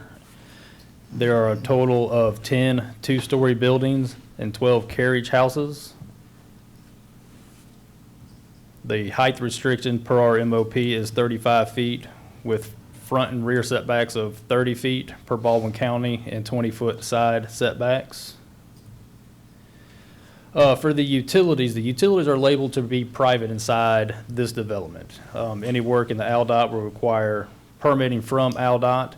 For water, there will be an aid to construction cost to extend the water main. They'll be provided a master meter and any other required improvements at the time of the building permit. Sewer is going to remain privately gravity fed inside of the development from the different units to a lift station that will be accepted by the City of Fairhope Utilities and maintain the force main that will run down the southern property line to the rights-of-ways. The land the lift station is on will be dedicated to the City of Fairhope, and you'll see that labeled as a condition of approval towards the end. Power again by Riviera. Gas is not requested. Communications is AT&T, and trash service will be Waste Management via a dumpster that's located near the second entrance on the north side of the property. We already went over the traffic study. The traffic study contemplated this development along with the proposed commercial uses on that Lot 1 that fronts 181. The drainage for this, again, also travels west to east across the site and is collected in underground pipes and is collected in a retention pond that's located on the northeast corner of the property. And the retention pond achieves the required 80% TSS removal, total suspended solids, and the post-development discharge is less than the pre-development discharge. For the landscaping, there are two large areas that are shown as green space on the plan. The one large area in the center includes the clubhouse pool area. Another large area on the east side contains a park and a playground area. There are pedestrian paths through the central green space. You'll notice that none of the areas between the buildings or unusable areas were counted for their green space calculations, and perimeter landscaping and street trees along the access loop have also been provided. On the screen is the green space plan.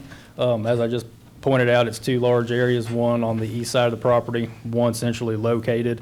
And again, none of the leftover grassy parts that are kind of in between buildings are tucked into corners around where the parking lot may end or may begin, and none of the detention area was counted in their green space plan. They were required 25% green space, which was 5.2 acres. They provided the 5.2 acres as provided, and again, that was all usable and reflected in the table 4.1 green space category that we have as reference in our subdivision regulations. The east side reflects the playground section out of there and the green space, and a park is essentially located in the middle, and the structures of that do not exceed the 25%. When looking at the comprehensive plan, kind of as a decision-making guide for some developments, this is located right at the northeast corner of the 181-104 village. The property actually is right underneath the asterisk that marks that village center that is there. Some general comments: all the internal drainage, streets, and utilities are to remain private and maintained by the owner or HOA or POA, excluding the lift station and that force main that will be installed, and future subdivision of the property would be restricted. Staff's recommendation is approval with conditions. 1, the traffic improvements recommended in the traffic study or ALDOT be installed by the developer. 2, final placement and aid to construction for the cost of all utilities shall be approved by the respective superintendent. 3, that 20 by 20 foot area on the east side of the property for the lift station shall be deeded to the city of Fairhope. Add a note to the site plan that there's a water or sewer easement over all the private roadways to service that lift station. And since this is on a proposed lot, the last condition is approval of SD 22.01 Rockwell Place subdivision, which would come at the final plating of that property. Any questions I may be able to answer for you, Mr. Art? Anybody else want to Okay. ask a question? Look, go back to this page, right here. And you said they provided 5.2 acres were required for green space, which included space for in the center of the development, and then the area over to the east, right? Yes, sir. Correct. And the area to the east is 1.4 acres? Okay, take a look at that. Now, do you go back to the very beginning, to this page? I got a question for you. There, right, on the right-hand picture. Right? Yes, sir. You see that triangular area right there? Yes, sir, I do. You know what that is, right? That's a big old drainage area. That's where your 1.2 acres, for the most part, is located. I want to know what children are going to play in there. Unless they do some major work, and maybe they're intending to fill it. Looks to me like it's full of coping grass with those round circles in it. But it's a drainage area. If you follow that all the way up to the peak coming west and now northwest, you see how everything, if you look at the topo of that property, that area that you show is that is shown as 1.2 acres. Yes, sir. Is basically this wet area right here. And I guess the question I'm asking is, how does that relate to a playground? That would be a good question. I think that. That'd be a good that's an engineer question. That'd be a good question for the I engineer. think that's an engineer question. Yeah, I'm just pointing I know that out- the plans that we have show that being a playground with playground equipment, and how they're going to facilitate that if it is currently wet, I'd rely on their engineering, to back that part up. We'll ask them about that. Check out the grading thing. There was some mitigation. Yeah. Do what? language. There was, mentioned that it's wet, there was a wetland delineation that was done for the property, and there are no wetlands indicated on this property. Yeah, listen, that's an engineer question, that's not a, Mike. Hey, one item, on there, on the staff recommendations, the lift station shall be deeded to the city of Fairhope, that's single tax land, so that won't be able to be deeded to the city, but there's an easy workout on that. Okay, And then, that's That's why very- we've started adding those, just so y'all know, is when we apply for federal funding, in grants and things like that, they sometimes have some issues, but I think with single tax, we can certainly work that out. Yeah. Well, let's go ahead and call the engineer up at this time, then this is not a, public hearing, correct? and that lift station, being that this is a preliminary and will come back for final, that can be resolved, and we have a final answer worked out with, single tax on how to do that most effectively. Is this is? Oh, okay, I'll go ahead and open the public hearing at this time. Does anybody wish to speak to this item? Yes, sir.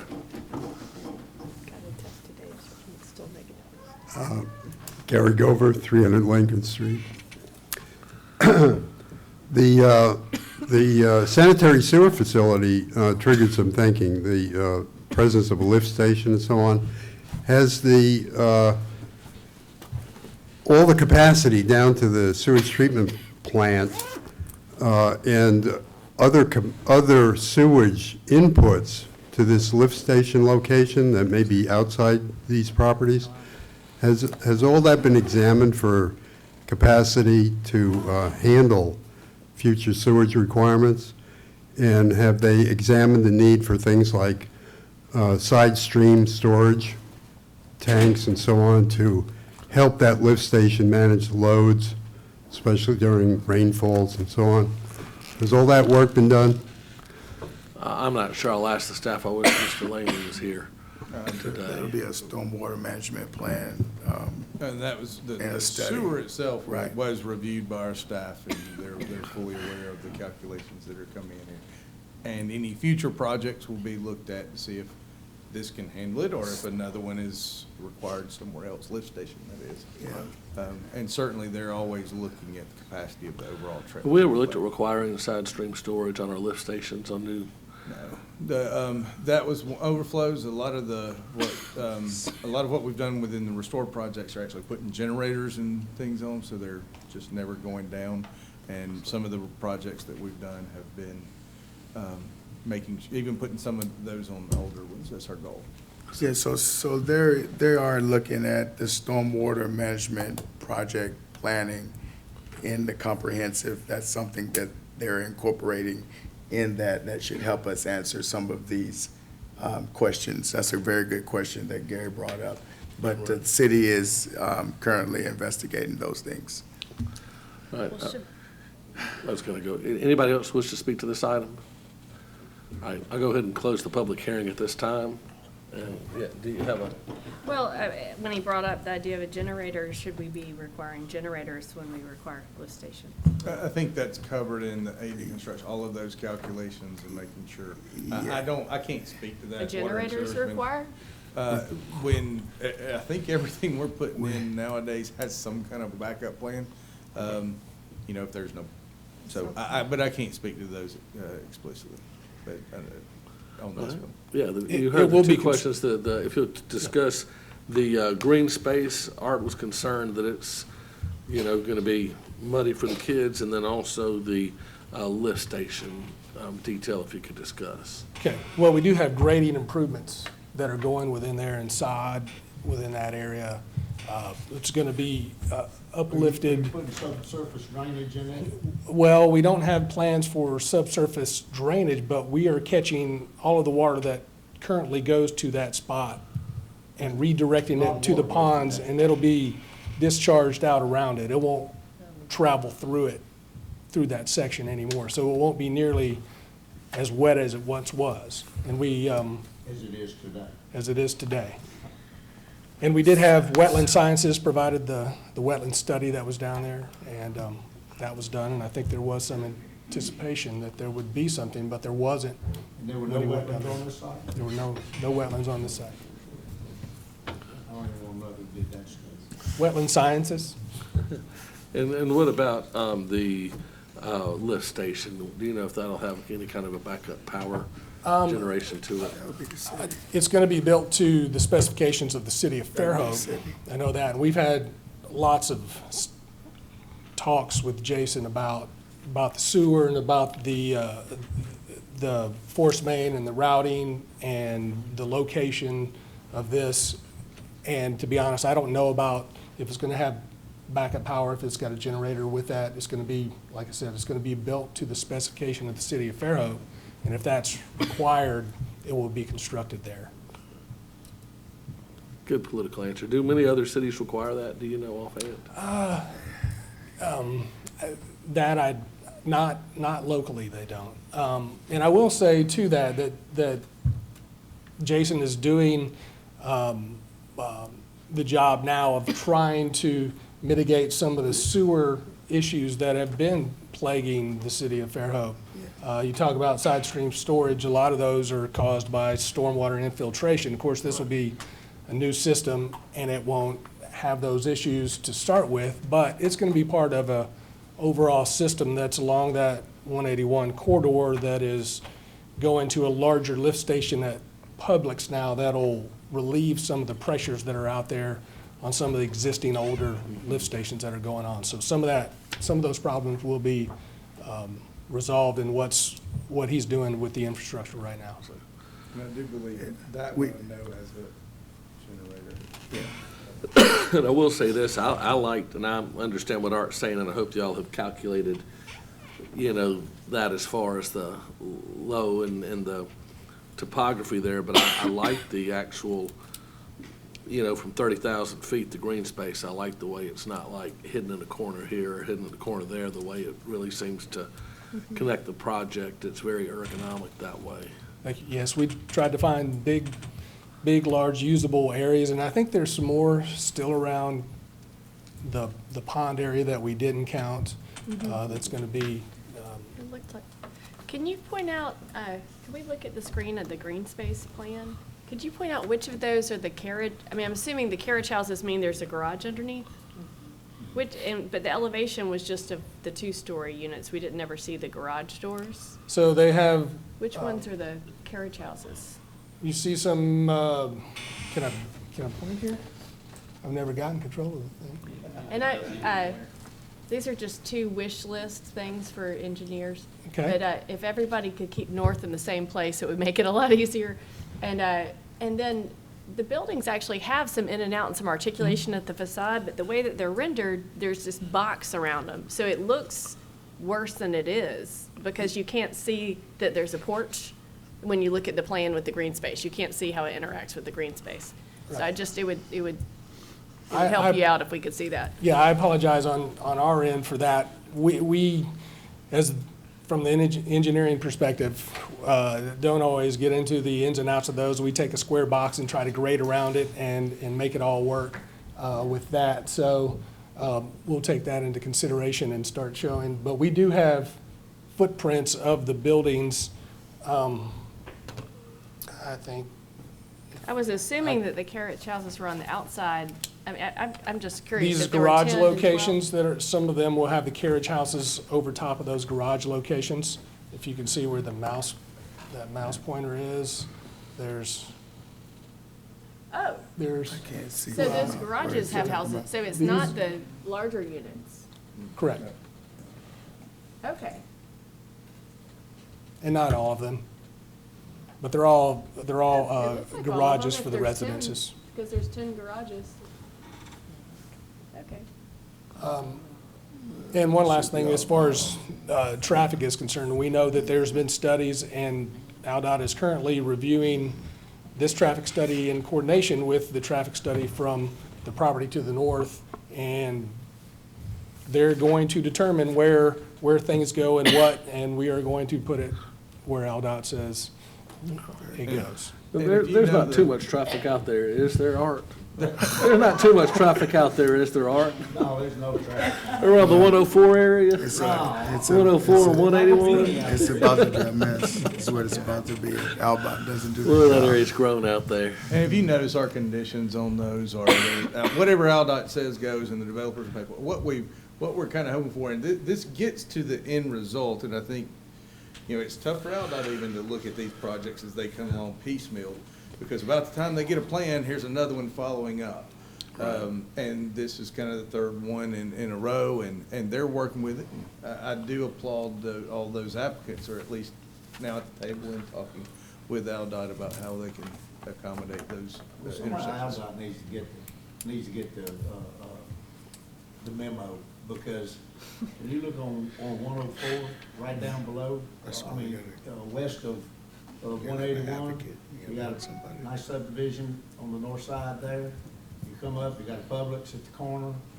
You're having a medical facility built on the other corner. You've got the Circle Church there. You've got that other subdivision further down the way, verandas. Then you move to the north, and it's one right after the other, and the traffic up and down, I think the traffic up and down, it personally is beyond what they've already designed for. Yeah. But they've got, you're right, if they're getting it hit with piecemeal, they can't make It's a tough. logical decision on how they want to traffic. All right.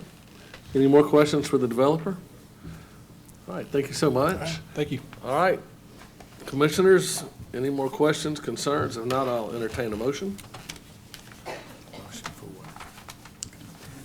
I move we approve case, we approve case SD 22.02 Rockwell Apartments, subject to staff recommendations. I've got a motion to approve, subject to staff recommendations. Do I have a second? Second. All right, any further discussion? All in favor say aye. Aye. Any opposed, say nay. All right, motion passes unanimously. Next item on the agenda is SD 22.06, final plat approval for the verandas. Good evening again. This is behalf of the owner applicants, FST Verandas LLC, Mr. Albert Trey Cordy Development Incorporated, and Bruce Bigler of Bay Area Developers LLC. Dewberry Engineer is the engineer of record for the project. This is a final plat for a 25-lot subdivision. It's located on the south side of Phase 1, which was heard back in, I think, November of the Phase 1 for the verandas, which is on the south side of Highway 104, about 3/8 of a mile east of the intersection of 104 and 181. It's also part of a village subdivision that was approved for an overall concept of the whole thing. On your screen is the zoning map on your left and the aerial imagery on the right. Again, that northern portion that fronts on 104 was Phase 1, which has already gotten final plat approval. Phase 2 is the southeast portion, and there's actually a Phase 3 that has received preliminary approval that will be on the west side of this property. There you can see it better where Phase 3 will be. The remainder of the lots will come in the future. You see the lots are a little numbered wrong. As a condition of approval was to renumber those to be sequential. The site data, their minimum lot size of 3 acres. Again, this is the states at the verandas. There are larger lots. No lot is smaller than 3 acres. The largest lot is almost 6 acres with front setbacks of 100 feet, rear of 50, and 25-foot side setbacks. Just a few notes. The final plat must be recorded within 60 days of date of final approval. And the subdivision has been built and designed with both the approved preliminary plat and village subdivision. A few follow-up activities that we have with final plats required by staff and the applicant is for staff to receive a copy of the recorded plat, a copy of the recorded O&M agreement, and a maintenance and guarantee agreement executed by the developer. Remember, inside there's some notes for the applicant to fill in. In this maintenance and guarantee agreement, the roads will be Baldwin County, and the water will be turned over to the city of Fairhope. Staff recommends approval of SD 22.06, Estates at the Verandas Phase 2, with the following conditions: renumbering the lots to be sequential and to complete those followed-up activities just mentioned. Be happy to answer any questions that you may have. And Mr. Trey Cordy is with us this evening, on behalf of the applicant, and can answer questions as well. All right. Any questions for staff at this time? All right, thank you. Trey, I'll go ahead and open the public hearing if that's okay with you first, and then you can come up if we have any questions. Is that all right? I'll go ahead and open the public hearing at this time. Does anybody wish to speak to this item? This is the verandas. This is a final plat approval. The improvements have already been done. This is out Highway 104. Nobody wishes to speak? In that case, I'll go ahead and close the public hearing. And Trey, do you have anything that you want to add to this?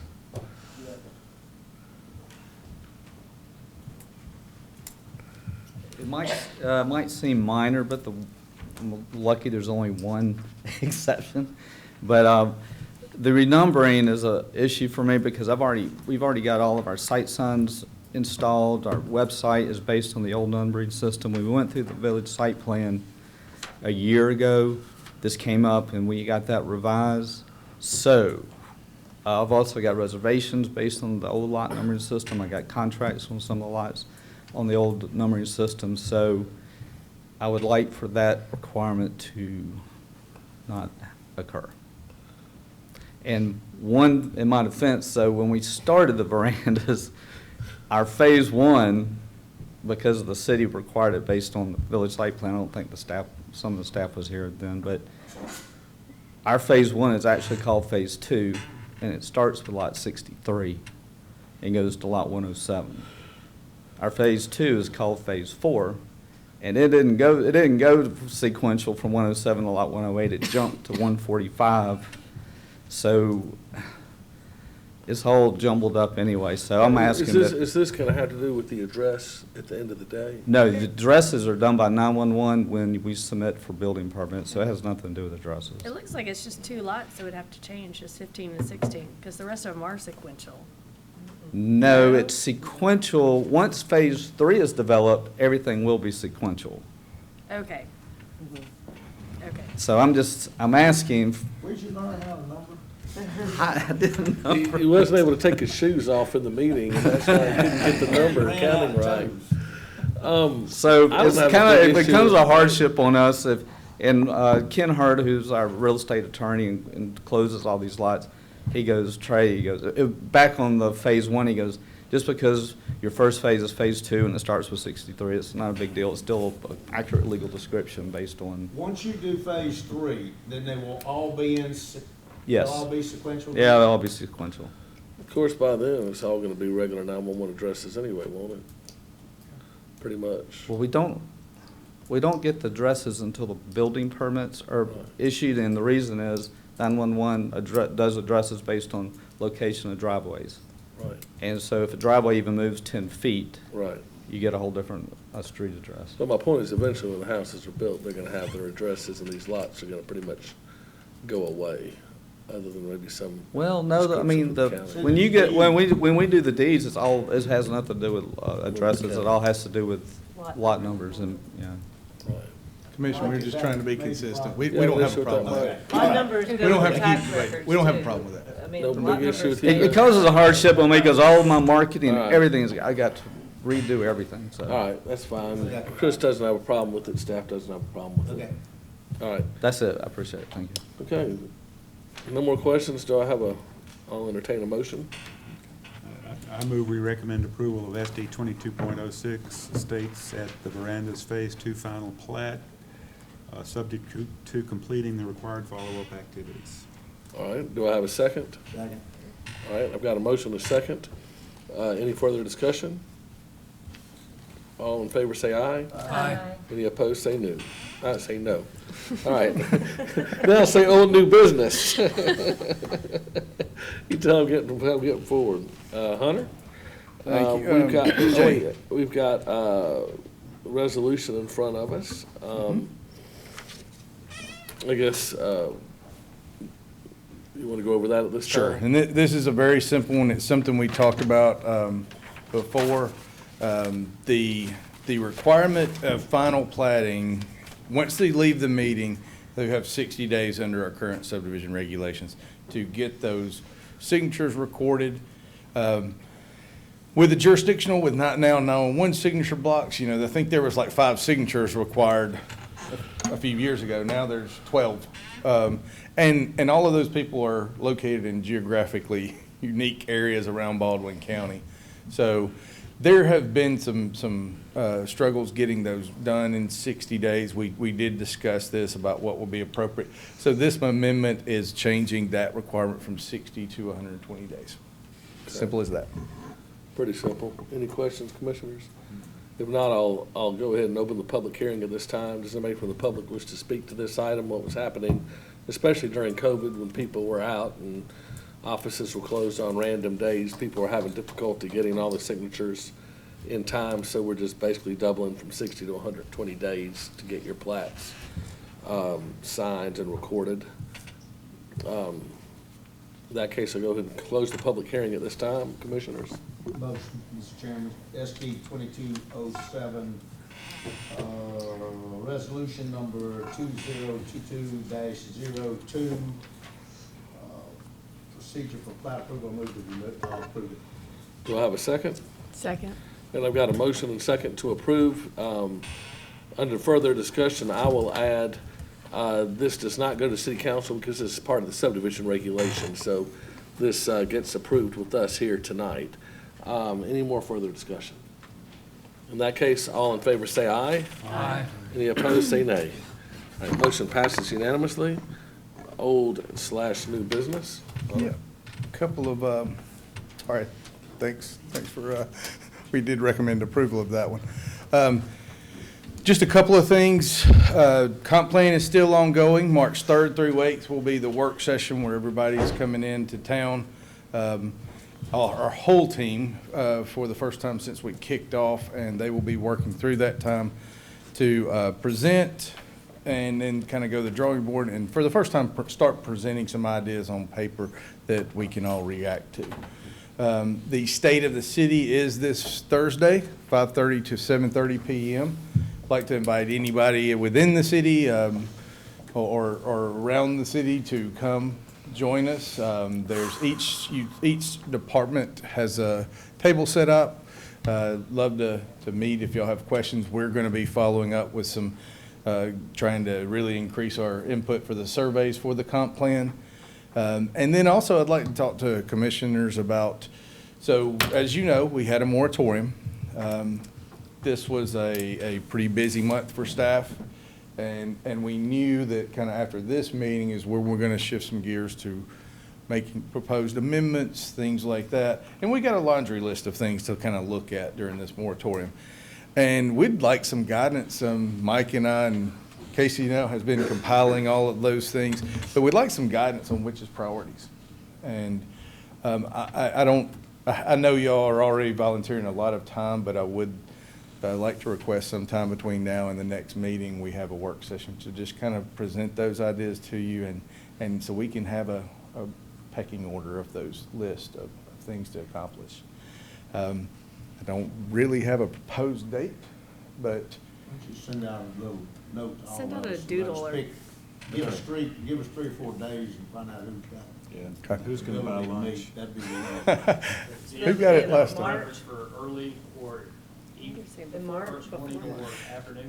We'll probably need, just because of Mardi Gras, all the things happening, and we'll need to make a notice of that. So we'll need a little time before that. So probably not, certainly not in the next week. And then we'll take a look at what city events are going on. Maybe next week and the following week will kind of be the proposed dates when they come in. And we can send an email out and do those. And then for anybody else listening, we always post those meeting notices. Those are not public hearings. The 16th. But as far as the commissioners, I guess we'll want to get maybe 2 or 3 dates that we can choose from possibly. Yeah, we'll certainly do those, do that and send that out via email and let y'all select from there. So, February 15th, 16th, or 18th? Something like that. When, what time of day? we don't have our calendar, so let me take a look at, What time of day? and We're telling you when you're going to do that. unfortunately, other people are too. But I'll make note of those, Lunch. 15th, 16th, and 18th. Lunch, Lunchtime. lunch, whatever day. Okay. Art's buying. Then I can make sure I get to eat. I'm serious. I will put 15th, Yeah, otherwise I 16th, and won't. 18th on Set it there, up. and check those What dates. month is this? This month. Next Instead week. of picking a date, are there Next any week. known dates you guys have that is absolutely do not work? That way we don't propose any The couple other dates. 24th. that The 24th. And we'll certainly, Yeah, the take a 20, look the at- 24th is out for me as well. Do breakfast at 4:30, 5 o'clock. Yeah, Who's if serving it's- breakfast at that time? Everybody serves it closed. Mike? That's right. We could do breakfast. What was the day you Lee? read? That's 6:30 for you? The 16th at noon. 16? That's a Wednesday. Yeah. Yeah, I have We a only You're have an the- hour meeting because I have to go back to bed after that. 16? Did you get that? Yeah, right. What's that? I got them, and we'll check those dates. Just send them out. There's some other city events I want to make sure we're not bumping into. Okay. All right, is that it? That's all staff. All right, All right, motion to adjourn? No, I want to ask, I think there's a question about our tabling events for this evening, but I also want to ask Chris, what is the scenario now with, we've got two districts that are attempting in the county, that are attempting to ratify a zoning program. One of them's District 37, which is out east of Walmart, all the way up, and including just, actually, the Cordy property, we heard tonight was included in it. It includes Lawrence Road, includes Dyer Road at Bishop, all of those that are in there. Now, they've pushed themselves back, that they wanted to table them, and there's a question about that, I'm sure, tonight too. But the question I got for you is, the zoning vote is the 15th. And I think, Hunter, did you not tell me that they cannot come back to this planning commission now? You told them until April? What do you mean by can't come back? The two cases that were tabled. The two cases that were tabled can't come back until April, because you're already done in the We're in middle our of reviews your for March March, stuff. yes, that's correct. Okay, so now here's the question, because there was some precedents back years ago when we had all of the activity going on in the county in terms of zoning. So now I'm gonna ask you, you got one that has provided an application to us.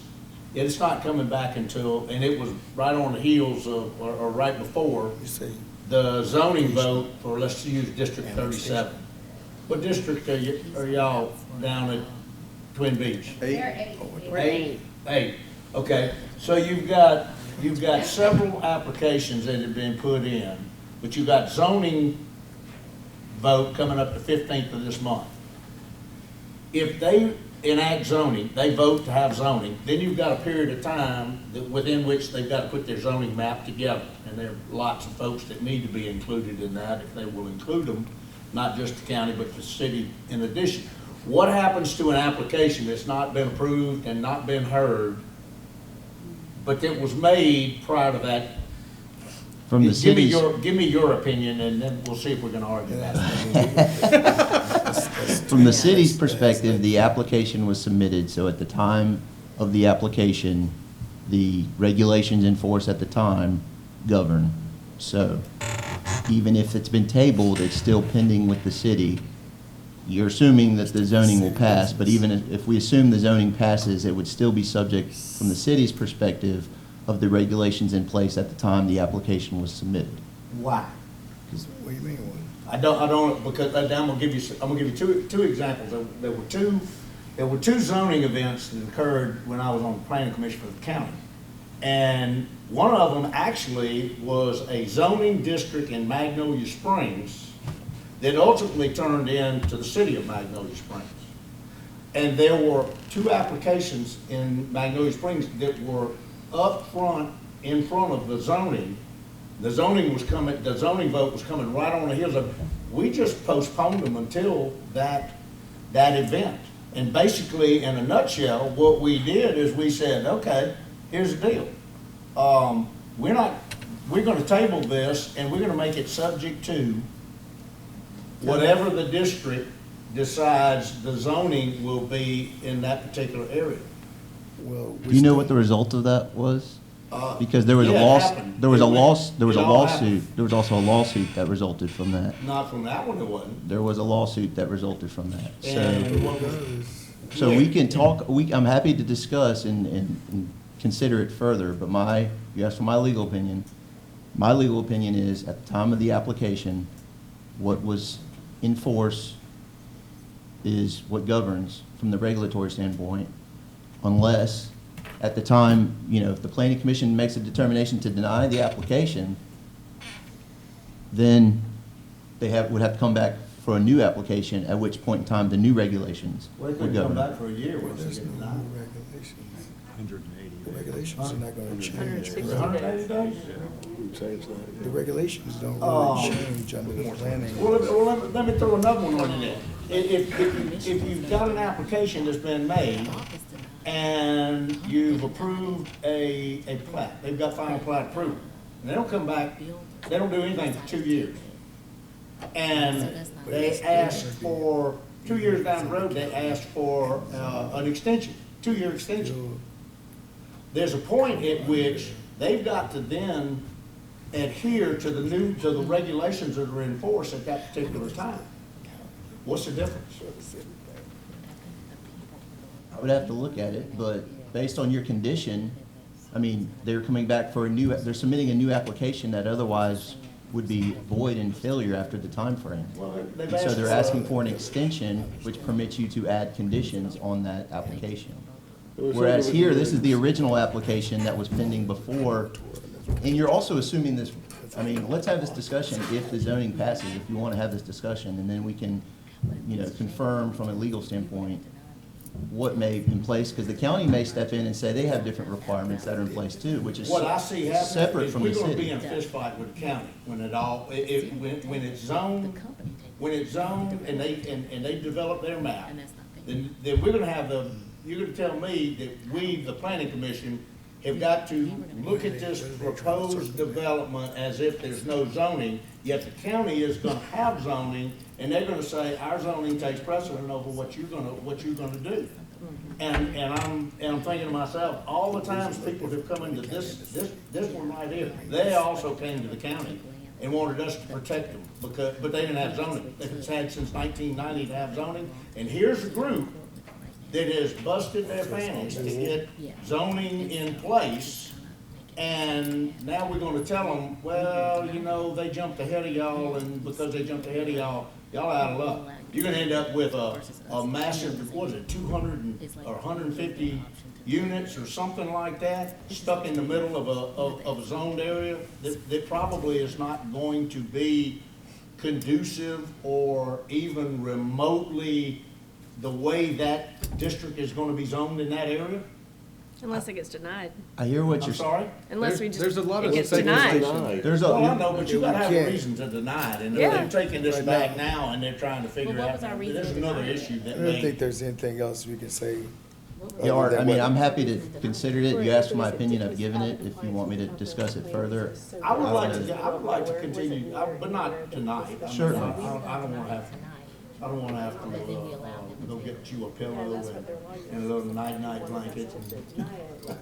But I wanna know, I really do Yes, wanna know please. what We can discuss it at the Don't think it's meeting, speak at but, the end. No, there's no public comment. At the end. yeah, we don't have public comments in planning May I commission. make meetings. may I make a comment? No, we don't have just said public, no. you can talk to You Chris. told him, wait a minute now, you told him after the meeting, when the That he meeting did was, say at that. the end of the meeting, that he could said make a comment. He can say he can talk. No, I He said he said could it. talk. I said, we don't have public comments in our meeting. We have one public meeting a year where we allow that, and it's out of order. If you want to make this into if we want to close this meeting and then have a work session right afterwards, we should No, no, you know, no. advertise it. Let's Okay, follow it's the part of the, rules. it was part of one of the applications that was made. I Let's don't care follow- what you do, you can have it, you can Yeah. close the We're gonna meeting follow and- the rules. And we'll have a discussion about it, but Chris. let's have a short discussion about it. So close the meeting if you want to. No public. I mean, Commissioners, do y'all have a I don't think we can close the meeting and then do We're it gonna when close it's been the meeting. advertised. Yeah, we can't. Well, it's just it's not a Chris, do you hearing, have, it'd be just a do you see meeting. an issue with, I mean, if we're continuing a quorum, you need to stay open for the public hearing, if you're gonna continue a discussion. But there's no public There's hearing. no public hearing right now. yeah, I agree. We have a Completely. procedural problem here. A okay. procedural So process. There are questions that the commission can ask staff and legal, but we do not have an avenue in this For meeting public for comments. public comments. Very good. Other than we can ask questions from staff, legal advice, outside of this meeting, and can ask those questions, and that's the way to address those comments. We'll follow the order of the rules. Can you tell the citizens why that it was tabled Yeah. in that process? I Walk through that. I can speak to that, absolutely, and thank you for asking that question. The process for tabling was done before we got to this meeting. That was requested by the applicant. The interpretation of the rules as they were that y'all received this afternoon, I don't believe them to be completely accurate, but I can also tell you what has precedent been done in the past. And for years and years and years, we have allowed people to table before a meeting. We have never If you're- not allowed somebody to table, and everybody on this commission knows that, because everybody on this commission has been here when we've allowed people to table things, so. Yes. in the And there's history of this- another legal, In the history of this commission, It's we've Robert's never rules. denied an applicant the ability to table what they've had to try to improve their presentation, ever. And that goes through 30 years and a dozen different staffs Happens and a every half other month. dozen Yeah. attorneys working Robert's for the rules. city. The one that we just saw was here in August. They tabled. Yeah, they did. And we had some legal advice on a previous council, so I won't throw you in, but even when final plats, we allow people to present final plats, but until the application is presented to the council and the public hearing open, that's not that's kind of some of the triggers. So there's much precedent for that. It's what we've been doing. There's nothing different in this case, regardless of kind of the way it was interpreted this afternoon. Well, we've always said if you don't like the rules, change them. Certainly So it not. sounds to me We're not like gonna do it that tonight, what we've though. got to have is a change in the rules. Well, there's no But not reason tonight, to though. have a rule change, because this is such an unusual circumstance. This is the first time I can think of where we've had something get presented and then zoning come in. No, Right I'm after. sorry, you misunderstanding me. That's not it. Yeah. We don't have a stated policy in our zoning and our subdivision regulations that say that an applicant can table their application once it's been made. We can do it, we can table it, For up to 30 days. but the We've always applicant said that can, the beyond, but applicant, there's beyond no that, we've room always for said. it to be But that way beyond anyway. that, the applicant has to do it. We've always said that in the meetings, is that we can table up We've to said 30 it, but the days. rules And are not beyond that, written that well- way. There's a distinction between zoning and subdivision, and there's also a distinction between whether a public hearing was opened or if it was tabled before the meeting occurred. Those are legal differences, and they have different requirements under the law. And so- Preliminary and final. Well, no public comments. So when, No when public an comments. applicant tables it before a meeting, what is the timeline for the tabling when the applicant tables? So, and that has Chris. been a little subjective at staff. If it comes in, if there's a one-item thing, and we know, there's, You answer that. we need some clarification from AlDOT and whether this is gonna be done, and they're just waiting on that one answer. Well, we've allowed some of them to come to the next month, but on something like this that would practically require a new, probably lots of revisions, we're already in our review process of March cases. So we did let them know if they table, you're gonna be on the April agenda, not March. We cannot review that. Because the deadlines for March have already passed for submittal. We're 2 weeks into the Generally, reviews it's for the March. second meeting. If they come to you and say we want to, before it's been it's been presented to the planning commission, are they tabling it, or are they just They have withdrawing both it? options. Holding it open. Yeah, What are I they mean, doing? It's just kind of, it's not, people are getting in the tabling is language that the planning commission has. But they can just, hold our application, we're not ready to present yet. There's things come up. That happens all the time, and sometimes it's for the betterment of a project. Sometimes it's, Legal. because staff has said, hey, we just found out by, in these jurisdictional issues from the county or from an outside agency, you've got this that you've got to deal with. And okay, we'll table and go to the next meeting. Put on the internet that you're gonna deny, and then they can call you up and say, we're gonna table it. Yeah. Well, the And internet doesn't mean anything, it's what happens in this. That's it, I want a motion, Art, we're not getting back and forth discussing this, and this is a legal item that we probably need to get a confidential session. That's what I'm trying to tell you, discuss in Chris, you need to detail. It's probably very uncomfortable. 86 this. This is But just before an Art issue gets us we in don't trouble. have received, but it's We have because we, explained, for that's 10 because years, we've we've never had a never zoning had a test. case where zoning's been coming up. That's right. On the tail end. Now, That's we right. have had a lot of issues where we've held them off and postponed them when we were looking at overlays and things like that. That's right.